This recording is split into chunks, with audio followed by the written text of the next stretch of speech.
23. Oh, sorry. Ready, Lisa? Here we go. I call this meeting of the Needham Design Review Board to order. I'm the board chair, Mark Lusing. I would like to confirm that all members and applicants are present, can hear me. So when I call your name, please respond. Steve Dornbush.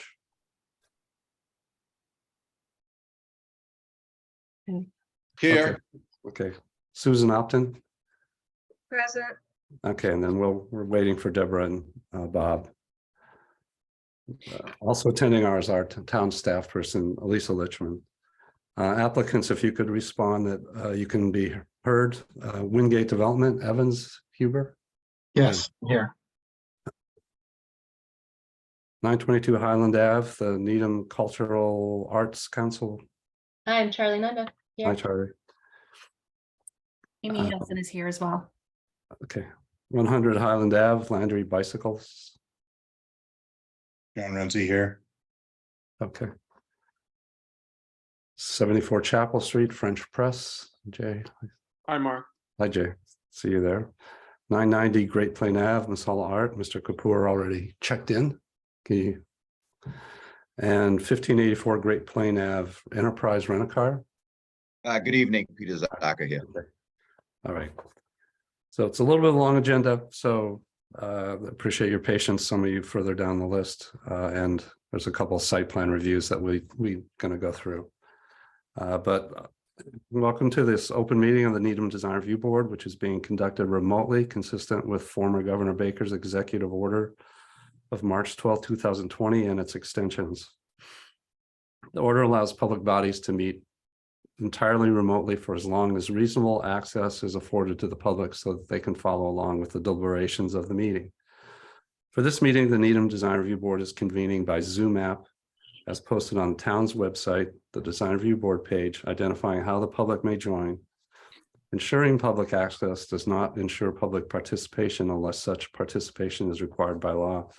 DRB typically does not take public comment on their general meetings. All supporting materials that have been provided to the members of this board are available on the town's website. Public is encouraged to follow along using the posted agenda unless the chair notes otherwise. Please note that this meeting is being recorded. Please be aware that other people can see you, and take care not to screen share your computer unless the chair approves. And please remember to mute your phone or computer when you are not speaking. The remote meeting procedures for tonight's meeting. I will introduce each applicant on the agenda. After they conclude their remarks, the chair will take comments or questions from Design Review Board members. After discussion, each vote will be by roll call vote.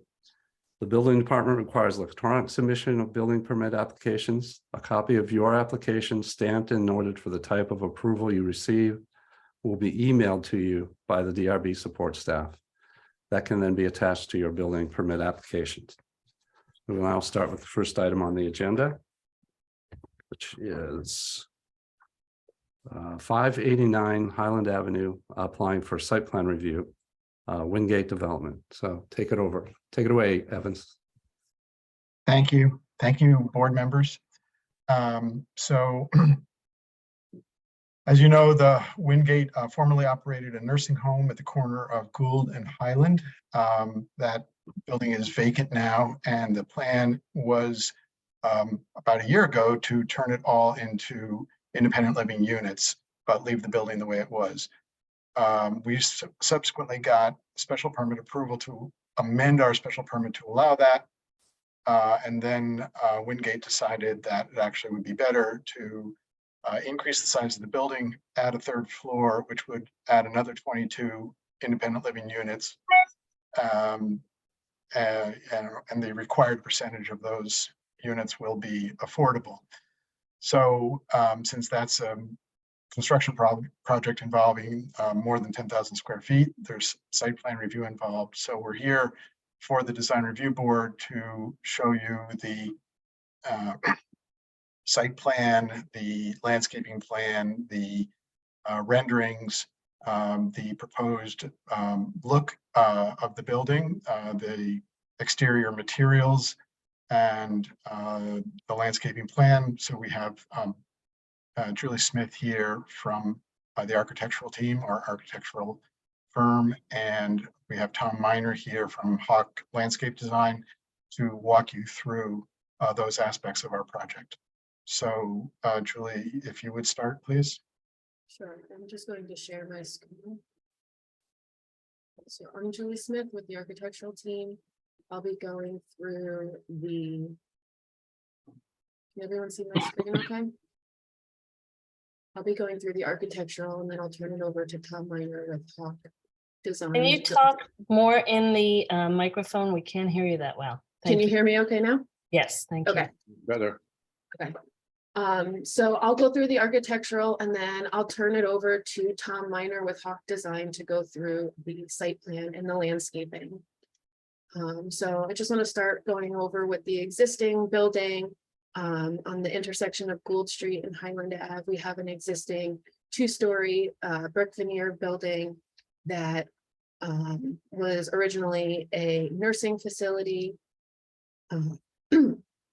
And we have two colors of brick here, the standard red brick and then an orangish yellow color brick.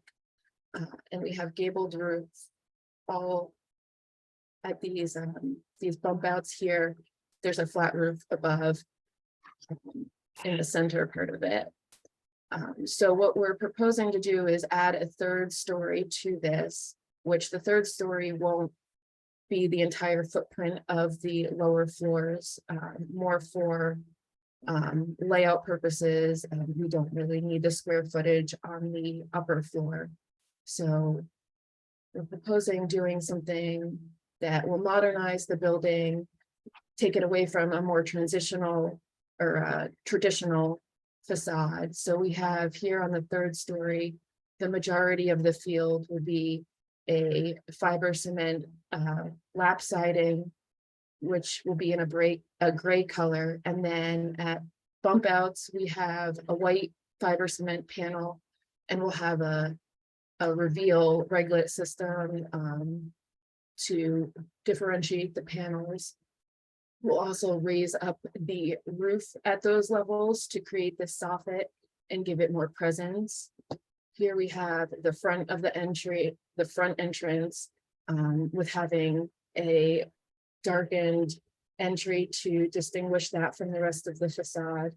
We're also talking about, we're planning to change all of the windows, which were a white window, which you can see in the existing photos here, and go with a black framed window or a dark charcoal color to give it a more modernized feel as well. To give it some differentiation, we'll run this line throughout here to really separate that third story, but having the bump outs be a different material will extend it upward and create some kind of symmetry and have it continue through the building. So we do have a few gables that will remain throughout the building, where we don't have a third story above, and behind that will be the third floor. So here you can see the back of the building where we have a recess back on the third story. You can see that it doesn't extend all the way to the exterior facade. And that again is really because the nursing facility layout had a very central core public use, where we don't need that for a senior living that's very independent. And here is going to be the main residential entry unit, where we're adding a glass storefront vestibule within the existing entryway, and we'll be reskinning the roof here to tie it into the rest of the building. Where we do have some of the bump outs, where the red brick is, we'll have these sliding doors with Juliet balconies to really open it up and allow the facade to read a little differently than the recess areas. And then also we had gotten rid of the yellow brick to give it more of a modern feeling and tie it into the third story by painting the yellow brick a dark gray color. And then I have a finish board here to show the different finishes that I had talked about. So a gray top siding, we're doing a white fiber cement panel with a reglet system, probably a milled finish or some kind of recessed reveal to not have it stand out so much. And then keep the red brick the same, not touch that. And then where we have the yellow brick, paint it a gray color. Where we do have the gabled roofs, we'll go with a dark colored asphalt shingle. And like I had said, modernize the windows, changing them all out to be a dark gray color, or black color, and then have the Julia balconies to match that.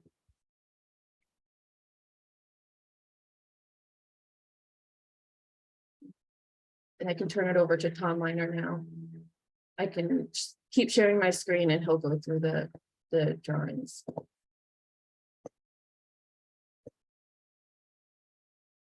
Will you be running the cursor, Julia? Is that okay, or would you rather screen No, share? that's fine. That's Okay. fine. That way I won't screw it up. Okay, Tom Miner, Hawk Design, Landscape Architects and Planners. This will give you a brief overview of the site improvements that we are looking at. If you go to the lower left-hand corner, you'll see the existing drop-off. We're going to be replacing that with a seating area. And as we go clockwise around the building, we'll be replacing the sunken loading dock with green area as well. There's four parking spaces to the left of the secondary entrance that we're going to be also converting to landscape space.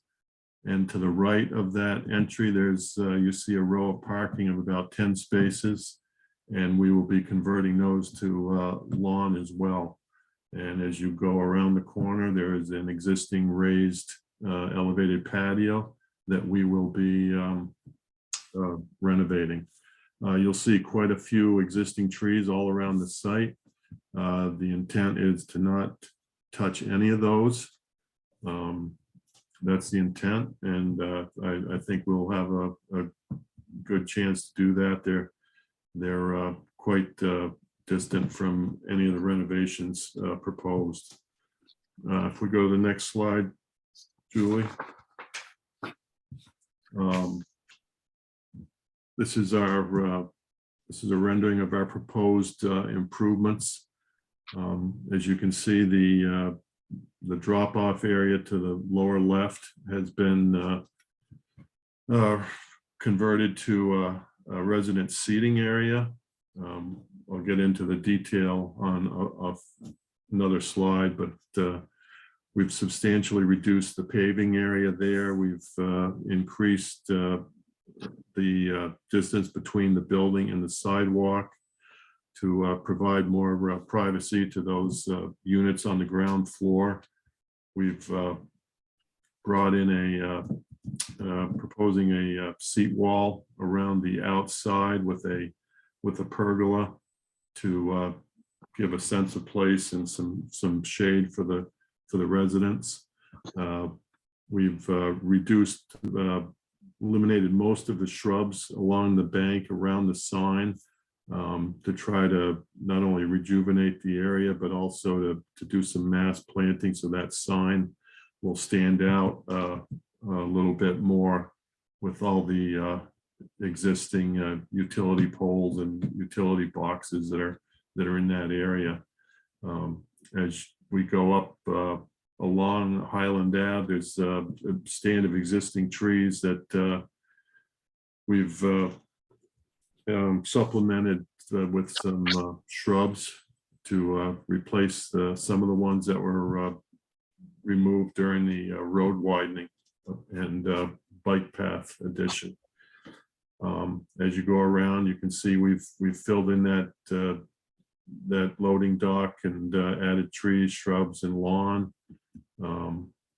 we've added a walk to the right of the entry to access those handicap spaces per code. And we've also filled in those 10 spaces with lawn, more shrubs and a couple of trees. And around the back, we've completely redone that rear patio. And the next page will we'll zoom in on that entry drive.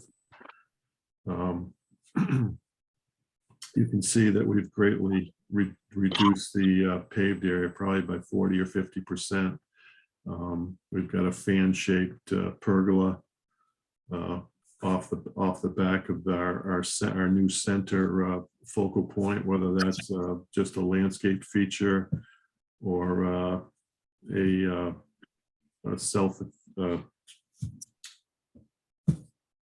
water feature that we've used in the independent living on site. We've also increased landscaping between the building and the sidewalk. We've added some lawn. We've got some bollards to protect that area from any vehicle backing up or they get to the seating area. Shrubs between the building and the walk. We have added a bike rack under the covered portion that remains from that loading dock on the on the upper left, right in there, in that area there. Next slide, please, Julie.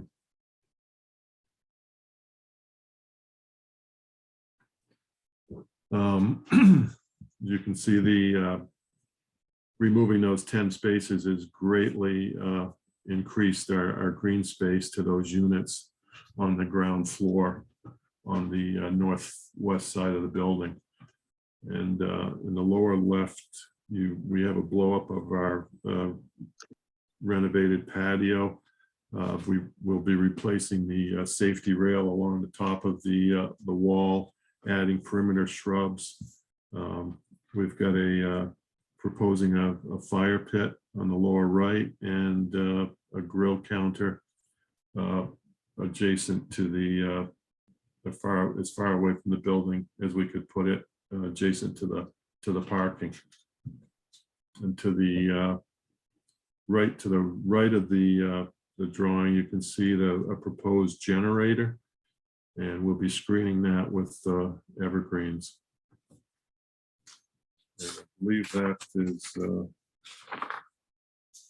covers everything as far as the site goes. We have reduced the parking by 16 spaces, I believe, and we've got 81 total spaces for 72 units, which calculates out to 1.1 spaces per unit.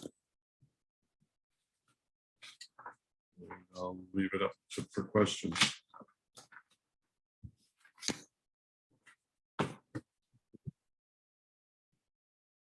All right, thank you. So why don't we start with questions, comments? I think, why don't we start with the building elevations, and then we will finish, and then we'll do another round of questions for the site plan. So Mark, we have the presentations. So these are the renderings. We also have the elevations handy. If you'd rather be looking at those, would you prefer to be looking at these or the elevations? I think for now, let's look at these.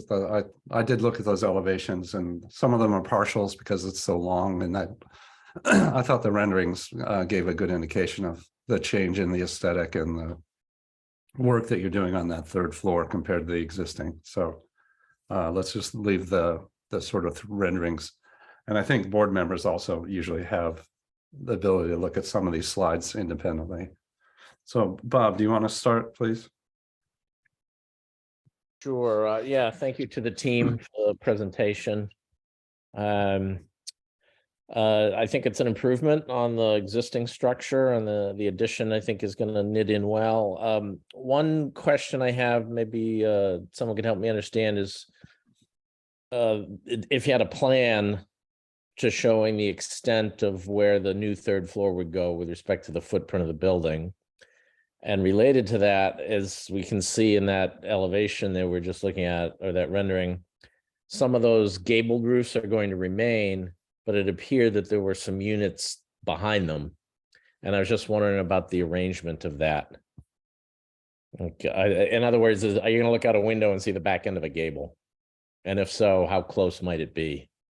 They aren't that close, and we do have the ability to shorten them up to give more space from the windows. But here Yeah. is a plan of the third floor. So you can see that there's some areas where we have those gable, this is a gabled roof right here. Yep. And then again, right here. So this area to the front of the building and then also at the rear is roof space on the second floor or on the third floor. So we really have a central corridor with units on either side, and we're not utilizing that space. So that's where we'll have recesses in the facade of the third floor. Right. Okay, that's helpful. So I just see two gables, one on the Gould Street and then one on the parking lot side, I guess. And the one on the parking lot side appears to be a little bigger and directly aligned with a unit. Right. And closer to it. So that one I would have a concern with if it could be reduced. And just a general question, was there any thought to eliminating them completely with this new redevelopment of the building? I think it ties into some of the existing elements of the building. But we have thought about removing them and we have decided to keep them in, at least for now, because they do work with the facade and keep like where we have these bump outs, it's the same condition and it accentuates that space on the facade as well, rather than Okay, just yep. capping it. Yeah. Okay. If possible to reduce that one on the back, I think that would help that unit. That's it for me for now, Mark. I'll Okay. let someone else go. Okay. Susan? Any I building don't really comments? have any comments. I like the other side better than this side, and I think I'm responding to the same thing Bob said. Something about yeah, that works for me better than the other side, but that's just my thought. Okay. In terms of that, I don't have any other comments. Steve? No questions at this time. Okay.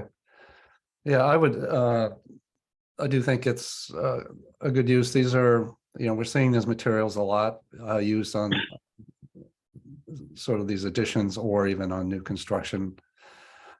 So I think the detailing on them is understood so that I'm comfortable with that. I like the band sort of capping the old building. And then, yeah, I think the one thing would be to the degree that you can create more space between the parking, like I call it the parking lot side, the secondary entrance side, that gable and the back of that gable can be pulled a little further away from the unit. I think that'll improve the space there for that tenant or that resident. Mark, can I jump in again, please? Yeah. Yeah, if we stay on this image here, there appear to be some screens or potential, or those elevator doghouses or mechanicals on the roof that we see there just to the left of the gable. We're showing ERVs so we can get a sense of if we would see them in a view. So I missed that. What was that, please? Mechanical ERVs on the roof. Yeah, okay. Yeah, because then the air view showed a lot of mechanical on the existing roof, so obviously that has to all be accommodated. Any idea how high that might be, either above the roof line or above the ground? I'm not quite sure. We don't have the specific elements, maybe Right. 5-6 feet off of the roof deck. And then this is helpful. It's a placeholder. I get that. But what might be the material? Is that going to be more of a mesh, or is it going to be some of the other materials we've seen? For the ERVs, Yeah, it would just be probably a gray metal finish on it. But it's something that we could look at screening if it were a problem. yeah, I don't know. I mean, this is the And- parking lot side, and you know, it's may not be. And the locations aren't finalized too. We haven't Right. worked that out with our engineers yet. We're trying to minimize any views from Gould Street or Highland Ave. And figuring if a view is from the parking lot, it's not as noticeable from the public side. Yep. Okay. I just like to note that there's a concern about that as it develops. Thanks, Mark. Yeah, I think in our comments to the planning board, we'll just mention that they weren't sure on the location of all the equipment. They aren't planning any screening now. I think that would be something they want to look at once they get more of a plan developed of where the units are and how big they are. But we understand their goal to minimize the view from Gould and from Highland. So I think that's kind of how we'll phrase that. That sounds good. Okay. Could we look at the site plan? I like that illustrated one where you sort of superimposed it over the picture, over the photo. There we go. And then if we may ask for the detailed ones going forward, but you want to start with us with the landscaping, Susan? So I want to get your comments in on this, please. Okay.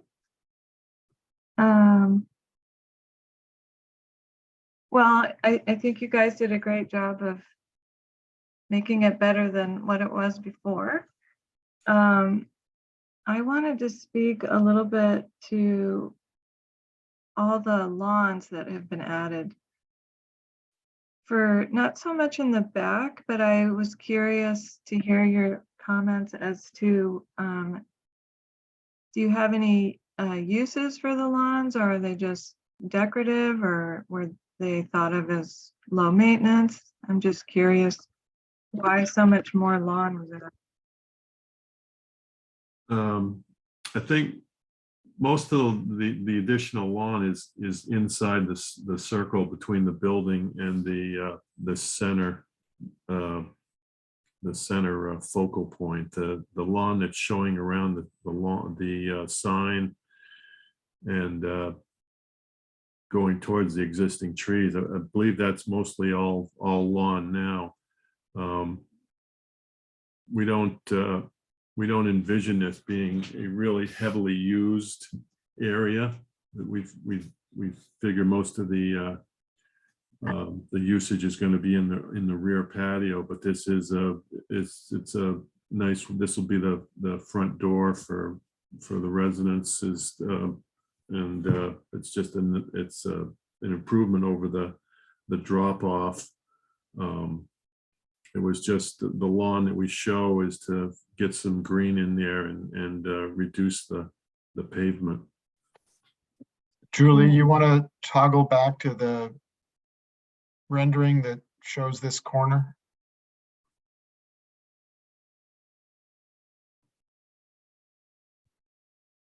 Not this one, the one that shows the corner of Gould and Highland.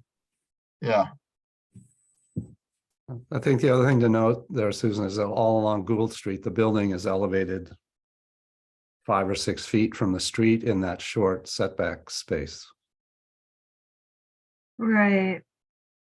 Well, I guess my feeling is that with all the water issues that towns are having, that unless you can, I mean, I understand sort of aprons of lawn and things like that, but on the corner, I feel like it's just a hard place to mow, probably doesn't get enough water, doesn't look so great. And I feel like you can conserve water by taking out the lawn where there's strips, and this being a corner, I think there's a huge opportunity to make it really beautiful and stand out with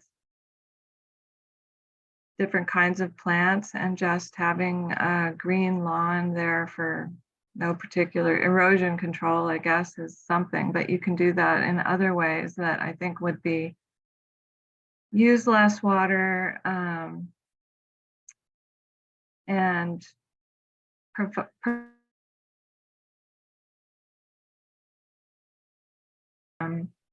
so that's my one comment. I feel like it's sort of wasted there in the front. Maybe dog walkers could use that spot. Another sort of comment was, I thought it was nicely laid out. I was just sort of hoping for more native trees as opposed to non-native trees. Again, we have a bird population problem, and I'm speaking to the wildlife, which is very hard to add in the city. So if you can add a few native trees, they have better opportunity than some of the trees you've chosen. Although I understand why you chose them, but that's another comment. More native plants and trees. And I was very happy to see parking go down in the name of landscape, because it's usually going the other way. So I thought that was, I was really great to see that. I'm always seeing more parking and less landscaping. And in the back around the patio, you have lawn, and I was just wondering, is there an opportunity for some of these spaces to be used more?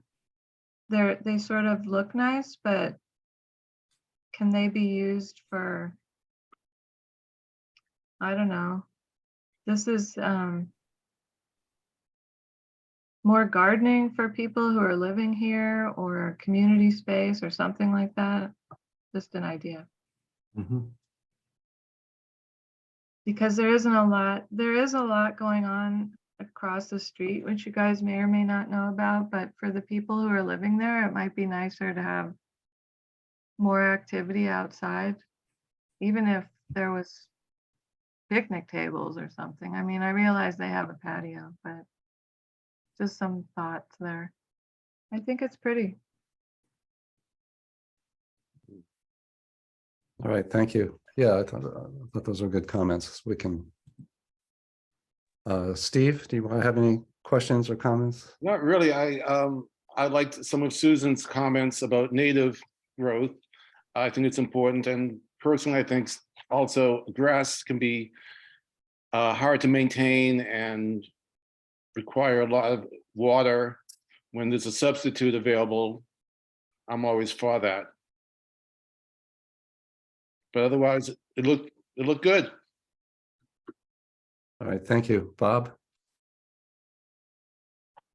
I concur with my colleagues. And I do think it's a serious issue with the water. So anything that could be done to reduce, the need for that would be helpful. I think it's great that turning circle is going to be reclaimed for the residents. I think that's a big help. Yeah, I think that's all I have for now. I just want to point out one more thing, if I may, about the water, is that the lawns require an overspray, and much of that water gets lost in transpiration. And if you just turned a lot of these things into beds, you could put in a drip system, and that would save a lot of water. So there's that as well. All right, thank you. I thought I saw Deborah pop in on my list of people. Is she here? I guess not. She was there. I don't know where she is now. Okay. Yeah, I think it's a nice improvement. It's interesting that you've done that. Well, the building already had that existing circle at that corner, but the proposal on the opposite side of the street on the old Muzzy site has a similar sort of feature happening at the corner as well. So it'll be interesting to see how they sort of environmentally fit together. I don't know whether you knew they were doing that or not, but that was it's an interesting thing from our perspective to see this reflection, because we had some concerns about that other one being almost too open and too far away. So I think this will be a nice sort of balance to that effect. I like the trellis and the work there. And obviously you're getting the point that we consider planting beds or ground covers in areas where you're not using a lawn area to be a positive way to approach landscaping, especially with the issues of water. So that would be our comments there. So, but other than that, I think it's nicely done. Evans, do you have a time for the planning board yet, or have you already started that? Yeah, we're scheduled to go on March 7th. Okay, so we'll make sure to get notes to them before that meeting. If you could, that would be appreciated. I know it's not your typical amount of time, but Well, we also weren't able to accommodate you when you applied for our last meeting, which we had to cancel. So we'll make sure we get something done for you. great, thank you. Anything else from the members? Okay. No, thanks to the team for the presentation. Yeah, thanks. It was a nice job. And I really like this approach with the photo and then the new rendering. That really made it clear to me what was new, what was old. And we appreciate as Susan said, more landscaping, less parking. That's not usually what we see. So nicely done. Keep it coming. Right. Thank you. Good. Thank you. Thank you, board members. All right. So we'll move to the next item. It's the Needham Council for Arts and Culture. I knew I wouldn't have said that correctly. You did it. Congratulations. Hi, I'm That's here. I'm Charlie. Charlie Nanda. I'm the co-chair of the Needham Council for Arts and Culture, and I've got my partner in crime, Amy Halson, who is our liaison. She's the Economic Development Director. And hats off to Steve Dornbush, who is also playing double duty. He just joined our Council for Arts and Culture. I'll try to, I submitted a lot of info. I can share my screen as well. But I'm here to represent our council. We have a project, the Needham Heights Mural Project.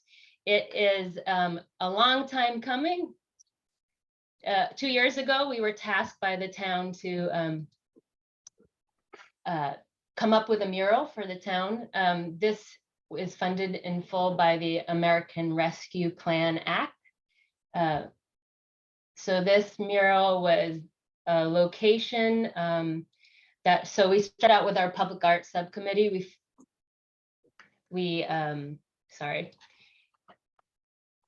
Our public art subcommittee identified Needham Heights as an area underserved with public art. So we connected with Makosi Property Management for 922 Highland Avenue. It's a very large white wall. It's located here on the side of CBF. And here's the location map, if that's helpful. So after an RFQ process, we had 20 applications. We hired 3 artists to give us site-specific designs. Out of those 3, our selection committee that was made up of the Needham Council for Arts and Culture Subcommittee, Public Art, and a selection committee of town members. They represented someone from the arts community, someone from a resident of Needham Heights, and actually a student. So we had a youth vote. And this is the piece they chose. It's called Blossom. It is by Ryan R.C. Christensen. It is a nod to the Needham town flower, the pansy, which was created by N.C. Weiss' grandfather, who, if you didn't know, the pansy is the town flower of Needham because it was first hybridized by Denise Jernbull back hundreds of years ago. And so that flower is our town flower. It was chosen for this reason. And the artist is, he is a well-known artist in the nation. He's based in Connecticut. And he's going to come and actually spray paint it live. So he's often does live tours. So I thought I would just field questions. he's been doing murals for a very long time. He uses a brand that he's sponsored by, a spray paint brand called Montana Brand, and their nitro acrylic paints. The paints he has painted over a decade ago have minimal wear and tear, so we expect it to last more than 10 years, hopefully 20. He also has a maintenance charge, so if we have any maintenance issues over the decade, he's been in business for a long time and will be. He also uses a very unique way of painting, so that he has a record of every basically pixel of paint, so he can recreate and fix any issues that he has.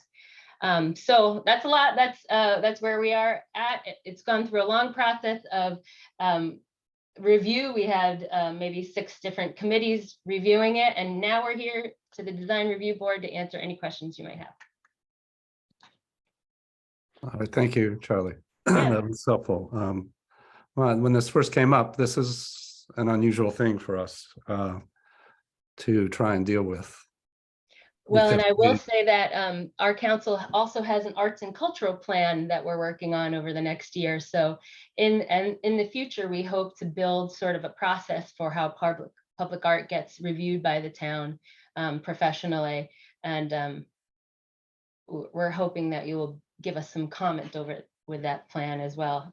Absolutely, absolutely. So, but you know, technically, why you're before us is because it's what we call a facade change in a commercial building, and it's just not an architectural one, which is what we usually look at. So, I'm curious to hear the comments and the discussion. So, Susan, do you want to start us off, please?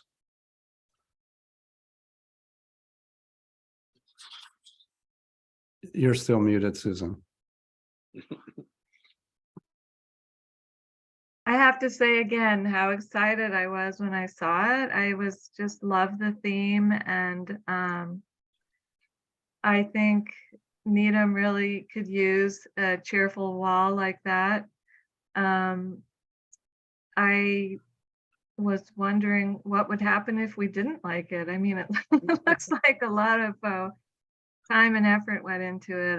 I just thought it was really lovely, and that's all I can really say. I appreciated all the information about, I mean, I loved it so much, it never occurred to me about the durability of the paint and what's in the paint, and it's all sort of was ecologically friendly, I think, as could be, and all the various colors, all that information was really wonderful to read about. So I'll just leave it at that.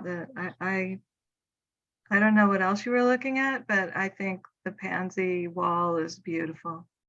I'm looking forward to it. Well, thanks for that comment. And yes, we've built a very a long, lengthy, and involved process for input in this, and made sure to include artists on our selection committee, town members, and lots of input, because art obviously is subjective, so not everybody is going to love it. And I will tell you that not everybody on our council loved it, so it's an opinion thing. And so there's some education and conversation that we hope we'll have around it. Right. Well, good luck with that. We did also actually have a town poll as well. So we put all 3 of the pieces up for vote, and we had 600 people vote on it. And this piece was the clear winner in for the town for that. Thank you for saying the artist's name, because I've been saying it incorrectly. Yeah, I think RC is his kind of his graffiti name, but it's also like a phonetic abbreviation of his initials, Ryan Christensen. So. Oh, I see. Yeah. All right, thank you. Deborah, I see you're here. Thank you for joining. Deborah, I think you're muted too. Sorry, I was just able to log in and I missed the presentation. I'm just catching up on my PDF. You're talking about the mural. Yes. Okay, why don't I Okay. go to Bob while you take Yeah, a well, look, and you can read about the because Susan mentioned she hadn't thought about the pink. That was my first question of what our job was going to be was like, what is this thing made out of and how does it get installed, and so some of those questions. So Bob, do you want to have any comments or questions? Sure, thanks. Yeah, I think this is terrific. I grew up not far from here, and this is a much better wall than I saw as a kid. And great colors. I just another just a side comment. I think it's wonderful how you've involved so many in the community in it, young to old and different professions. That's great. But just I don't know much about this paint. Is it safe? Is it environmentally friendly? What about kids are going to watch them paint? Is that a problem? Is that our purview? I don't know. I'm just concerned about aerosol paint. Yeah, well, watching the actual paint, we're hoping, I don't know if you know about the Pansy Festival. It's a yearly event sponsored by the Needham Historical Society.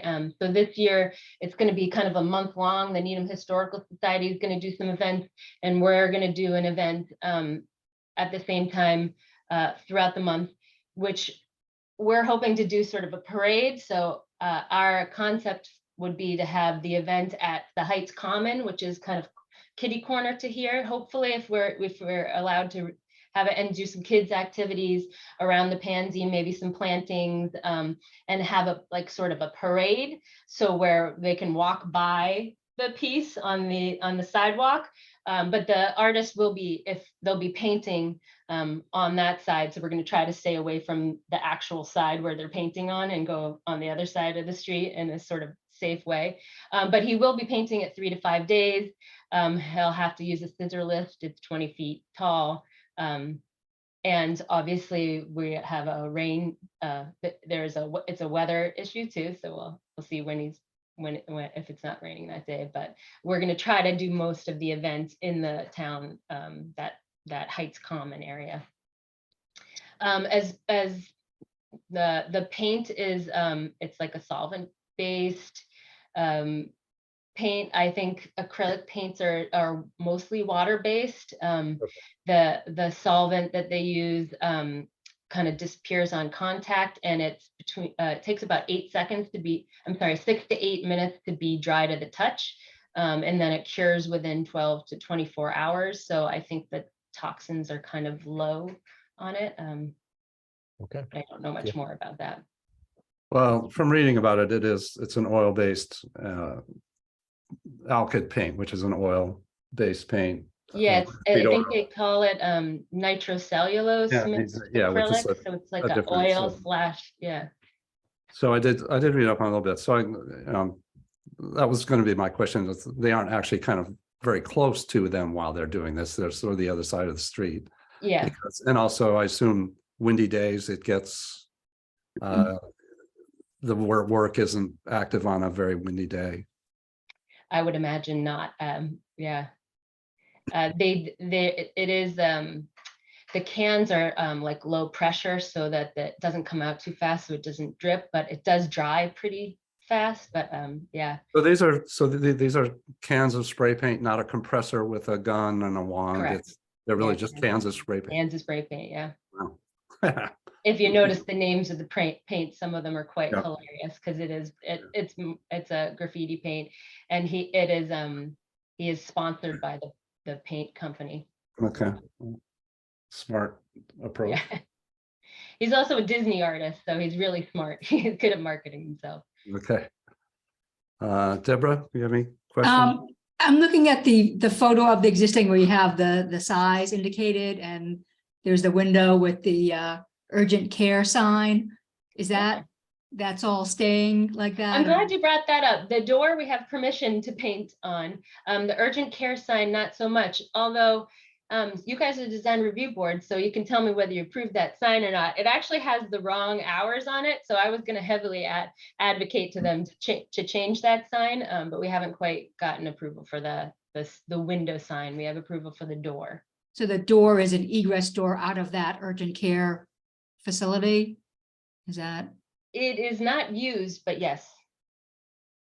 I mean, that's just such a shame Public that door, but yes, yeah. those two rectangles kind of are there.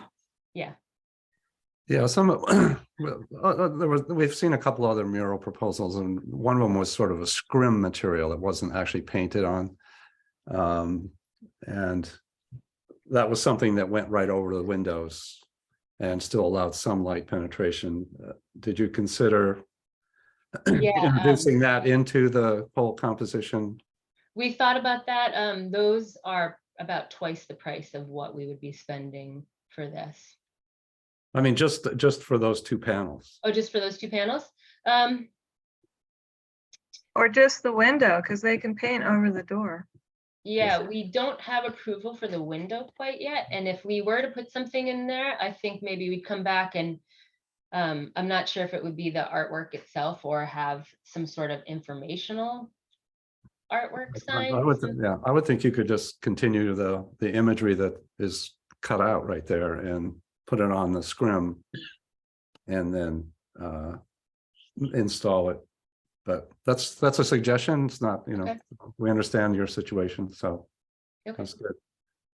Well, again, I think I'm satisfied on the caliber of the paint based on the information submitted, and the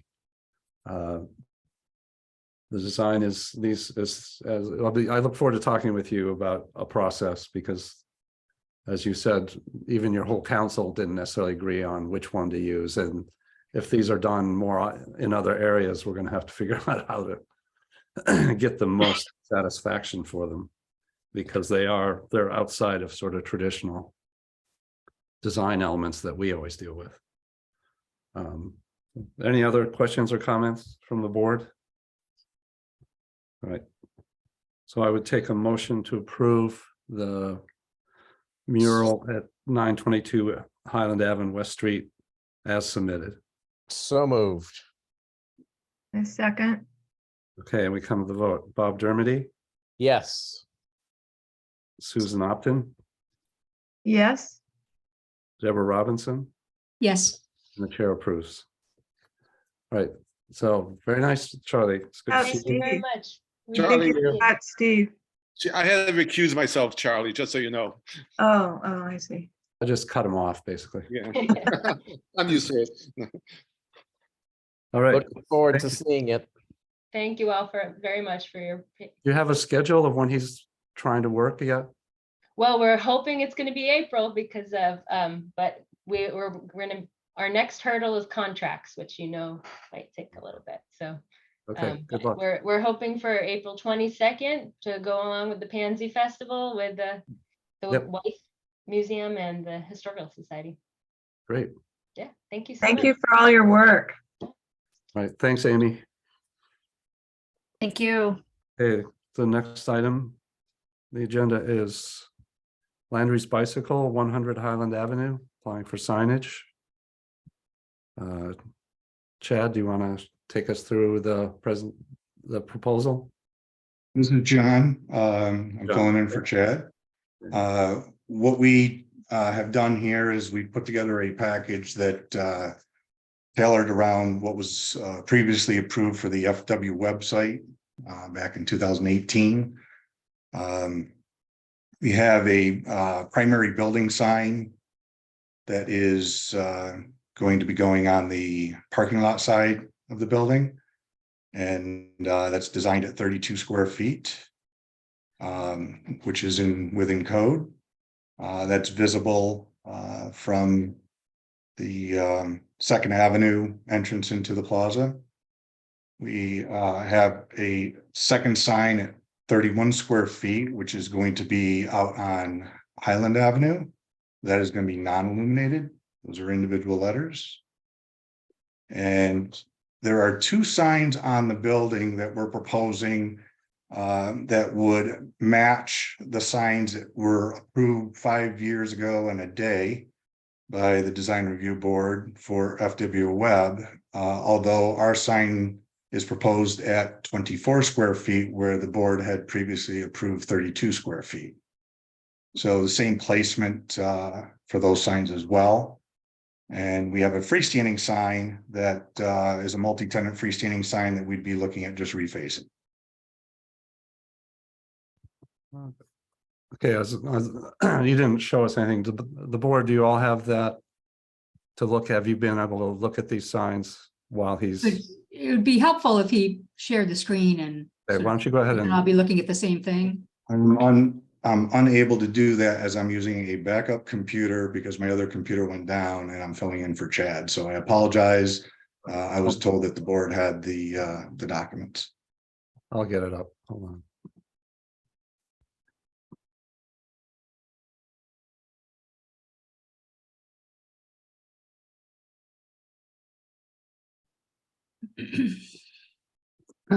So this, So this is the sign that is the. so this is the that's parking lot the- side. Yeah, I'll Yeah, start with the This, parking lot. this sign is illuminated Okay, at 32 square feet. This replaces a sign that was 32 square feet that was also illuminated. and here's a plan, Deborah, of this first one we're looking at. This is Okay, the, so that's the back yeah, side. and this is the street side. Yes. This is going to be a non-illuminated set of letters. Okay. And the zoning here, Deborah, I don't know if you know this, requires a doorway into all the retail entities on Highland Ave in a kind of funny quirk, but because the site's hilly, we end up with these kind of clumsy stairs a few times, but that's why those are there. All right. I was not able to research the FW Web proposal. I do recall they asked for those other signs. Let me see if I can find them. So the two signs are, they're both the individual letters and one is illuminated and one is not, between the front one and the back one, you're saying? That's correct. Okay, Okay. And these two signs that were just shown were approved by the Design Review Board on February 26, 2018. We put them in the same placements. And the signage that you had previously approved was 32 square feet. We're proposing 24 square feet. That's for signs C and D, which All right, is so the only issue is that those require a special permit application. So you're free to do that if you want, but for tonight, we can only review the front, the main one on the parking lot and this one. And frankly, I'm surprised we approved those. I have a vague memory of the discussion, but I think we were pretty hesitant. I don't know that I have to look at the documents. Were you able to look at the documents? The approval documents, or did you just know that they had signs there? No, we got them from Lynn. She was very helpful in the building department. Okay. She was able to pull those and provide them. And that's how we were able to tailor our application around something that was previously approved by the board, so that we were within or less in square footage with similar placements and illumination. All right, well, you're gonna have to apply for a special permit. So Okay. what we can do is give you some comments on these, but for now, we'll stick with the two main signs and then we can talk about these at the end. and sorry, isn't there a pole sign as well? There is a freestanding sign that's a So refresh. so there are 5 total, so. It's a compound sign, which is an allowed sign. As you can see here, these are all existing. One thing that's clear is sort of the, we can talk. So Deborah, if you have any comments on this one, I'm sorry, I didn't show you that. You one. know, I mean, I just, my issue is with the total number of signs, which just seems like an awful lot, which is why having the pole mounted one as well as part of the whole package to consider. I don't object to this one. I mean, I think the logo, the sign is fine. I mean, the bright white background, I understand that pops out and a little bit more, which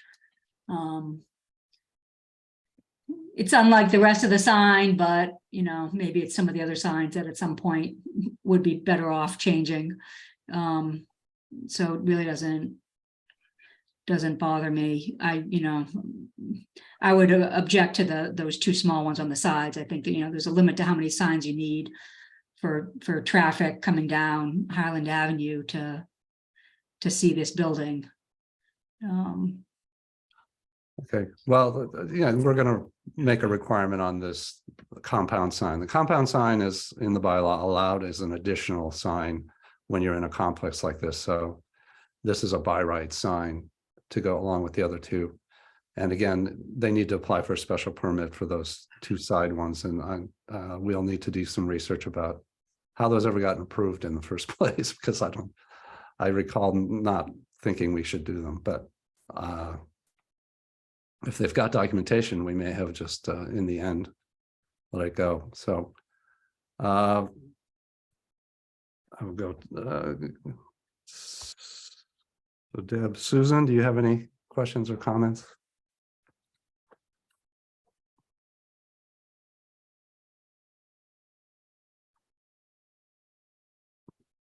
Susan, Susan talking, you're muted. If you Sorry. My comment is mostly about the one in the front, maybe in contrast to the ones on the sides, where I feel like the letters are out of scale with the sign, with the space they're actually in. I think they made it smaller. You made the sign smaller. it's only a foot smaller. Well, yeah, I'm sorry, it's 5 square feet smaller. And then the ones in the back seem, I know we're not doing the ones in the back, but Yeah, wait. that's my only comment. Lot of negative space seemingly around the letters. Yeah, that's kind of flawed in that it's an architectural element that they're sitting in that just, but we have limits on our sign. I don't know that whether the 5 square feet is going to do much or not, but we can certainly discuss that as we're.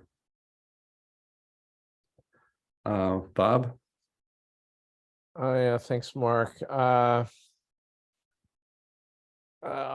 not talk about the two, special permit signs right now. The sign on the pedestal, is that illuminated? Yes.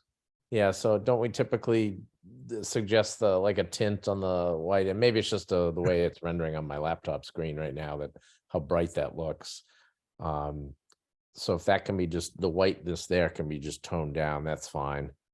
And then That's actually two things are happening there. One is the rendering. The other part of this is that the plastic fades from the UV rays that are turning the plastic a color. So as it ages, it will eventually get to the colors of the other.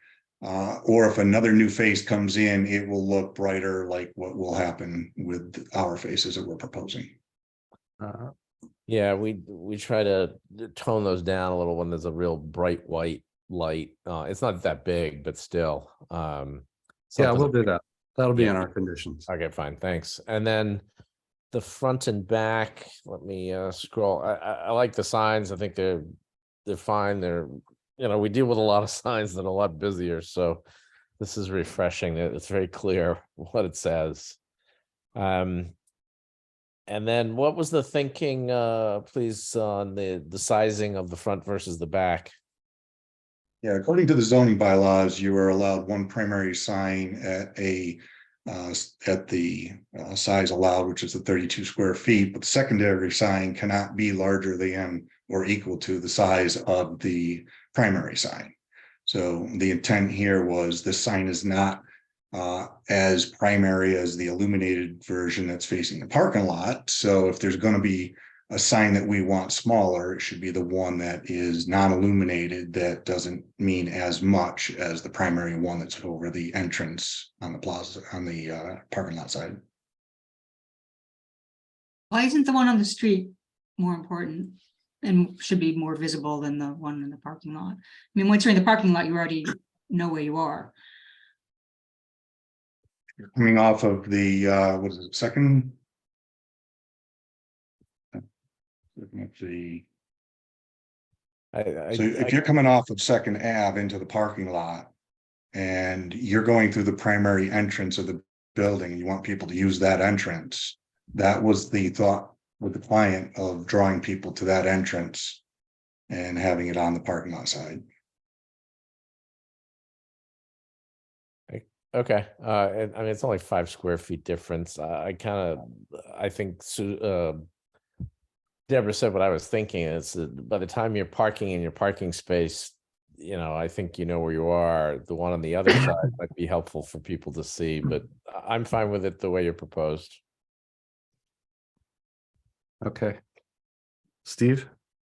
I think the typography works well. It's very just clean and simple and, basic primary colors.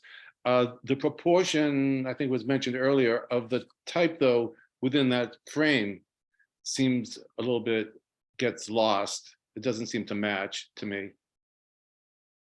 Yeah, I think that's not a solvable problem because the bylaw has a limit on the size and, yeah, they made a big sign panel without, whoever designed the building didn't actually look at what might go in there. You also look at the elevation where it says the previous existing, look at all of the telephone pole wires that are really obscuring the sign. You can't put money into something that's going to be blocked. So the primary sign really needs to be on the other side of the building, and this sign, knowing that it needed to be smaller according to code, it was an appropriate size based on, the conditions that we are looking at. Okay.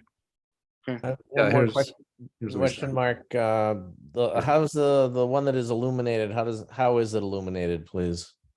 Individual internally illuminated channel letters. So there are LEDs inside the letters.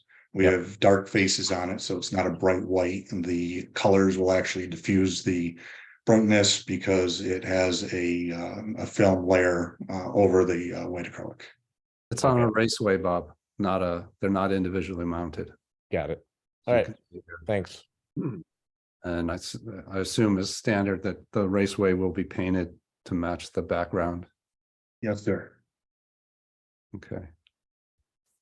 Any other? If the logo is the red and the blue letters, why isn't the one on the pole the same red and blue?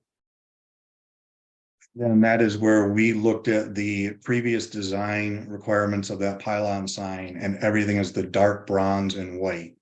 Panera Bread is not bronze and white. Geico is blue, but they have the bronze.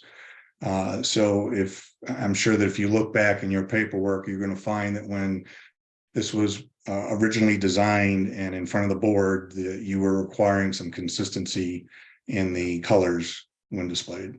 Yeah, that's the building standard there, Deborah, is that they do these sort of gray and black things, just so we don't have the situation we have down on Chestnut Street where we get 18 different colors and panels and lettering and everything. So I think, I would agree with the board that we're okay. We're satisfied on the 2 building signs.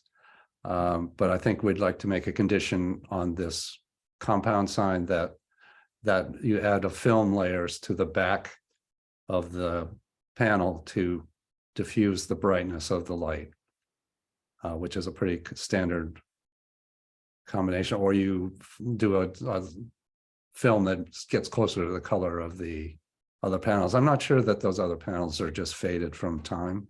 I know that we have always asked for these to be screened so they don't act like a big lamp, a big light source.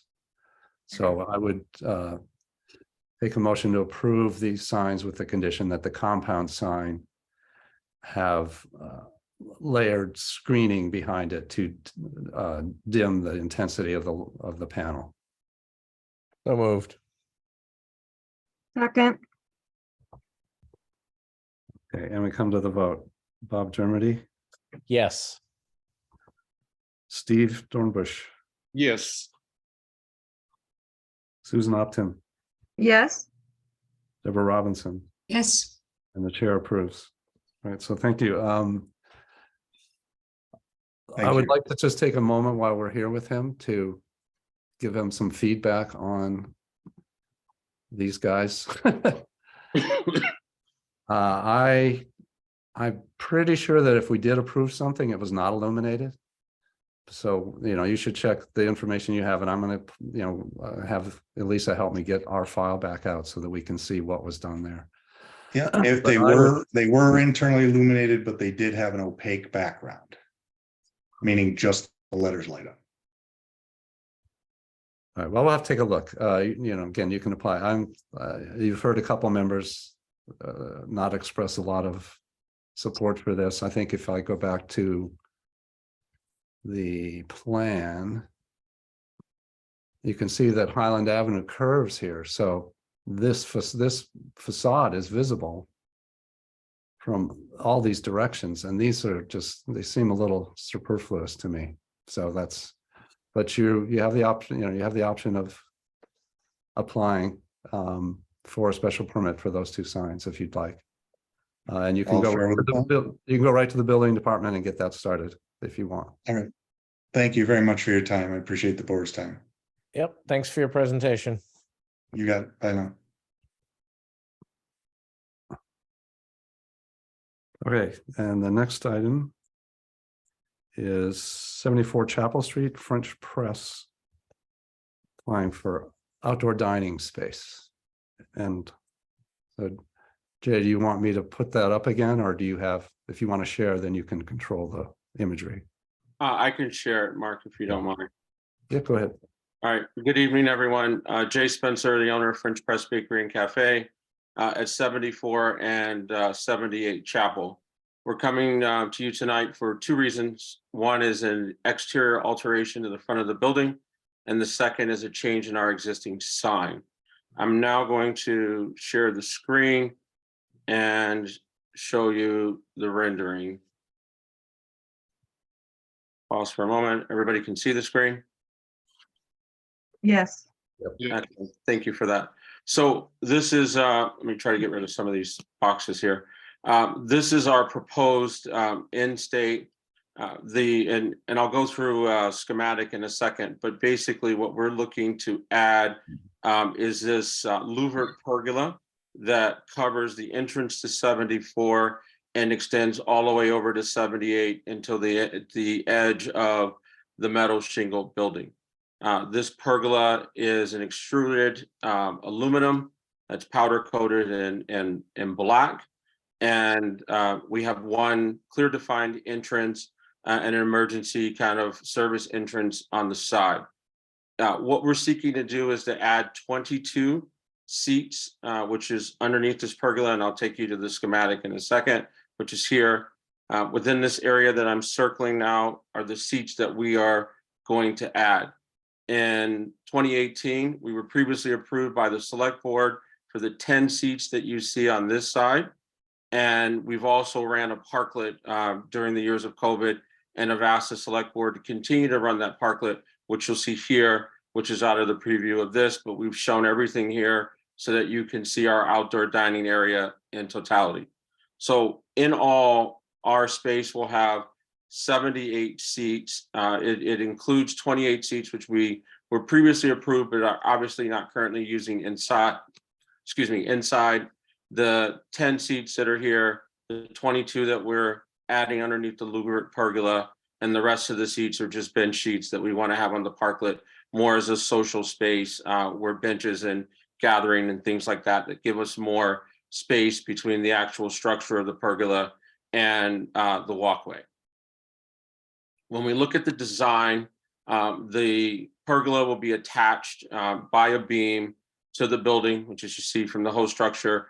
And then there will be additional supporting beams with posts, 3 posts here in order to support the structure. There'll be a solid pan over the entryway to prevent people from getting wet. And then this will be the louvered part, which will open and close accordingly. I'll show you quickly additional dimensions, if you will. There will be support in the ground to provide adequate wind and snow coverage for the posts. The footings will be 24 by 48, and there will be 3 of them. There will also be a gutter on the inside of the pergola in order to whisk the water away and make sure that the area stays dry as possible. We do intend to add both electric heating as well as fans and lighting underneath the pergola. The second item, I don't know if you want me to pause, Mark, or to move forward to the. If we look at the signage, for those of you that may be familiar with the space, the existing French press awning will be removed, and using channel letters and a groove as part of the pergola that will be fastened down. These will be lighted letters. Okay. Any questions? Yeah, that was good. Thank you. Why don't we start? Susan, do you have any questions or comments? I have two questions. One is the louvers on the part that's not solid, they open and close? Yes.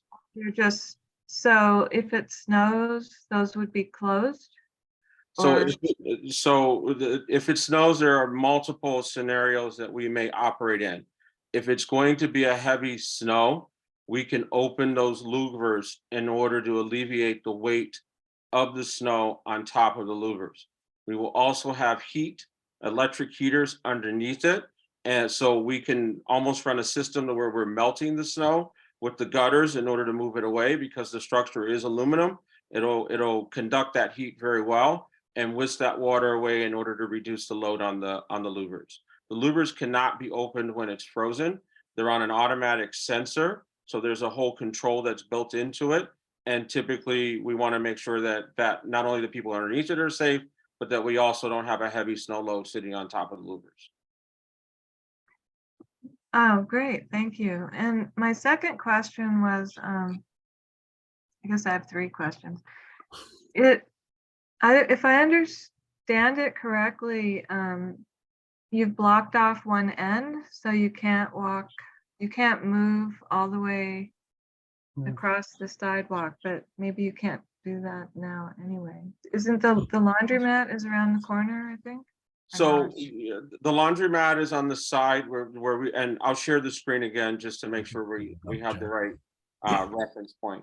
The laundromat is on the open side of the structure. So give me 1 second. If we go back to this area, there is a telephone pole that's been awkward for forever and a day, and the laundromat is to the left of that. We've kept this area open in order to allow for additional clearance for people to move around. We're not blocking any of the sidewalk. It is completely accessible. It's actually accessible to 4 feet 6 inches, of which the code only requires 4 feet.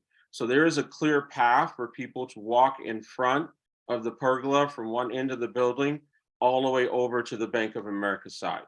Oh, okay. I thank you. I didn't understand that. No Yeah, worries. if you show the plan, Jay, I think that showed clearly. Because Well, that negates my third question, so I'll turn it over to someone else. I think it's a great idea and lovely. I think the Needham streetscape definitely can use some more interesting elevations and more modern sort of materials. So I think it's just really nice. Thank you very much. Bob, do you have any questions? Yeah, thanks, Jay. If you put that rendering back up, please, just a couple of quick questions of that divider. Yeah, the yellow, what's the material of that angled yellow element? So this is this just indicates a previously approved iron and wood alcohol barrier that we have. It's only to show that that's the demarcation to permit people to only move within that area with those types of beverages. Okay, thanks. And then on the right side, is there a scrim that sort of comes down like a big shade with that black bars halfway down coming? Yeah. Yes, so this is a solar shade. Okay. Given the fact that we will not be putting any umbrellas to the front, and if you are on that side or have been on that side towards the latter part of the evening, the sun does become blinding. So we will have a solar shade that can come down in order to make it more comfortable for year-round use and all-day use. That's great. This is a deluxe setup here. And then lastly, the sign, you talked about the letters of French press. But in that last image, there's a symbol or a logo. Is that going to be with the letters, or is that in the background on the building still? So there will be no more being logo, just simply because we felt it just wasn't going to attach properly. So what's been submitted to the group, and I'll enlarge this, what's been submitted does not include the Bing logo, and that is the final design. Okay, great. I think that's it for now. Thanks, Jay and Mark. Thank you. Okay, Deborah? So that screen you were just explaining, how far down can that come? Because it looks like some of the furniture at some point is sort of on the line straddling. So that wouldn't come all the way down to the ground anyway, presumably, right? this screen would come Yeah. all the way down to the ground. This is just meant for illustrative purposes. We do have the ability to kind of move the tables and so forth. We do have additional ADA clearance and so forth. It's only done for illustrative purposes. So are you expecting there are times when you would have it all the way closed? No, it's only going to be halfway done. It's really going to depend upon the people that are sitting at the tables and how much sun is glaring in their eyes. The screen would never close and be in a situation where you have half of the table inside of the pergola and the other half out, if that answers your question. So the tables are always on the other side when it's going to be down all the way. That's correct. So it's sort of beyond our purview, but I'm just curious. You're taking over the rest of that space behind this new pergola? We already have, we've been lease extended through our landlord since last year, and we're currently operating our commissary kitchen. Okay. So there's not additional seating on the inside? Not open to the public. Okay. No, that's great. I think in this outdoor space is just really a great amenity for the town. It's a good location. That's all I have. Okay, Steve? I had a lot of questions about the solar shade, which were all answered. Thank you. And maybe you said already the signage is illuminated. Is it have a color, or is it just illuminated sign for French press? So we're looking at two different options, white and sea salt. Those would be very similar to the colors that we have inside the cafe. So it's continuous with our brand. Okay. Okay, any else? Nope. Okay. Yeah, I think it'll be a nice addition. I like the structure. I think the metal will be durable. I think you answered a lot of questions about how the louvers will work there. I think it's comforting to know that's an automatic sensor to it. So if you forget to turn them one way or the other, they do that on their own. Do they seal fairly watertightly? Yes, it is meant to be completely closed. Okay. I guess I like the pergola and the seating setup. Just for the board's notice, I believe this has come up in discussions before. The town doesn't own that whole sidewalk. A lot of that is property of that building. So it was just a building that was built further set back than it might have had to have been. The other questions really on the sign. You described them a little bit in the documents, but they're basically individually mounted channel letters with a white face. And the power source, is there a raceway behind them? Or are you going to wire to each letter? There's a raceway behind it, and it's LED lighting. And so the raceway will be mounted to the steel frame. Okay, so it's kind of hard to tell sort of how these project from that steel frame, but they'll be clear of the gutter and that won't interfere. That is correct. Okay. All right, so now you Mark? at the One last Yeah. question, please, if I Sure. may. About the footings that the posts for the pergola will stand on, will those be flush with the sidewalk? And then the They'll be- post goes up from there? They'll be flush to slightly below. The building commissioner has asked that just in case the town ever decides to redo that sidewalk, that they'd like to not be disturb the footings. So they'll just be slightly below the ground with anchor bolts that will come up from the footings. Great, that's great, a great clean connection there, that makes sense, thanks. Yeah, they'll just pour the sidewalk over it. Yeah. Just the standard way they've been doing those. Okay. You're at the planning board, am I correct, Jay, for this? They're undergoing their review, so we will write a memo to them with our comments on the pergola and the seating. And then, but we can approve the sign tonight if, and get that done for you. So I would take a motion to approve the sign as submitted. So moved. Second, We come to the vote. Bob Dermody, Yes. Steve Dornbush, Yes. Susan Opton, yes, Deborah Robinson, Yes, and the chair approves. So we can give you approval on the sign, and we typically for these, what we were supposed to do is just send a memo to the planning board with any comments and suggestions. So we will get that to them. I think have you already appeared? We will appear tomorrow. Oh, wow, okay. that's not much time. Busy week for you. Yes. All right. Well, I'll see what we can do. The Arts and Cultural Council can do something on the telephone pole.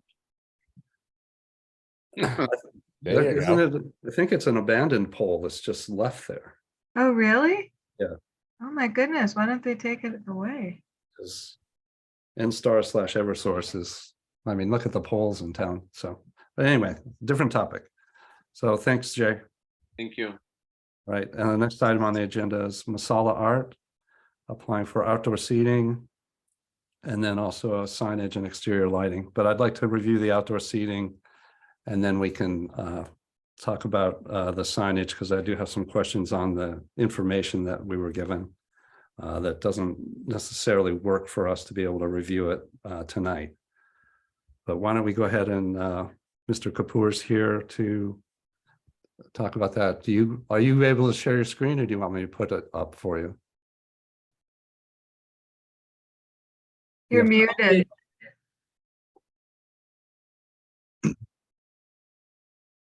You're still muted, Mr. Kapoor.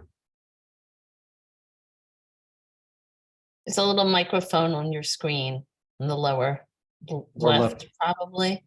You want to click on that. Wiggle your cursor around on the Zoom box and the lower left corner will have a microphone.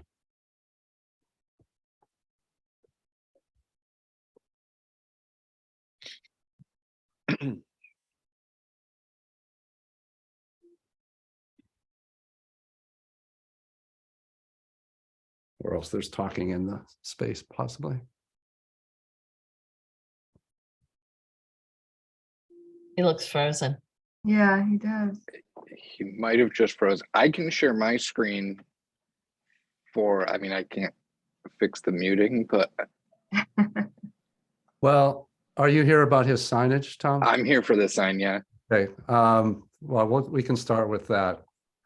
I'm gonna continue the signage because the documents we have are so out of scale that we can't really properly evaluate it.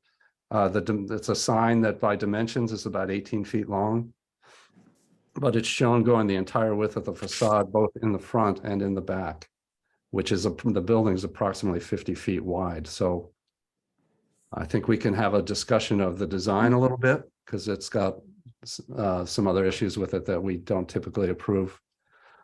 So if we'd like to do that, we can do that, but I don't want to try and approve a sign that's shown in a way that it clearly doesn't fit. You know what I mean? You need to get the sign in the scale of the So image of the building. it's replacing the awning that's currently there. So I'm not sure if the building facade goes a little bit further than where the awning is. Well, if it does that and it's 20 inches high, then your sign is about, 50 to 60 square feet, not 30, not the 30 that you indicate. Should be I think it's 32. No, Well, 32 I think the max. front one is 30 even. The 216. image, but the image that we,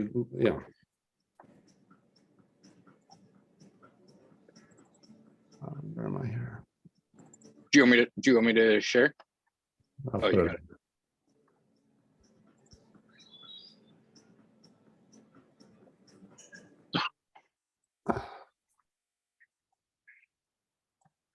We certainly had a boatload of images of that, how that pergola was constructed, that's for sure. Yeah, you gotta keep scrolling. Down, boom. All right, so let's go to the front, which is this one. All right, so from here to here in the town's information is about 50 feet. And you're showing me a sign that has I think letters.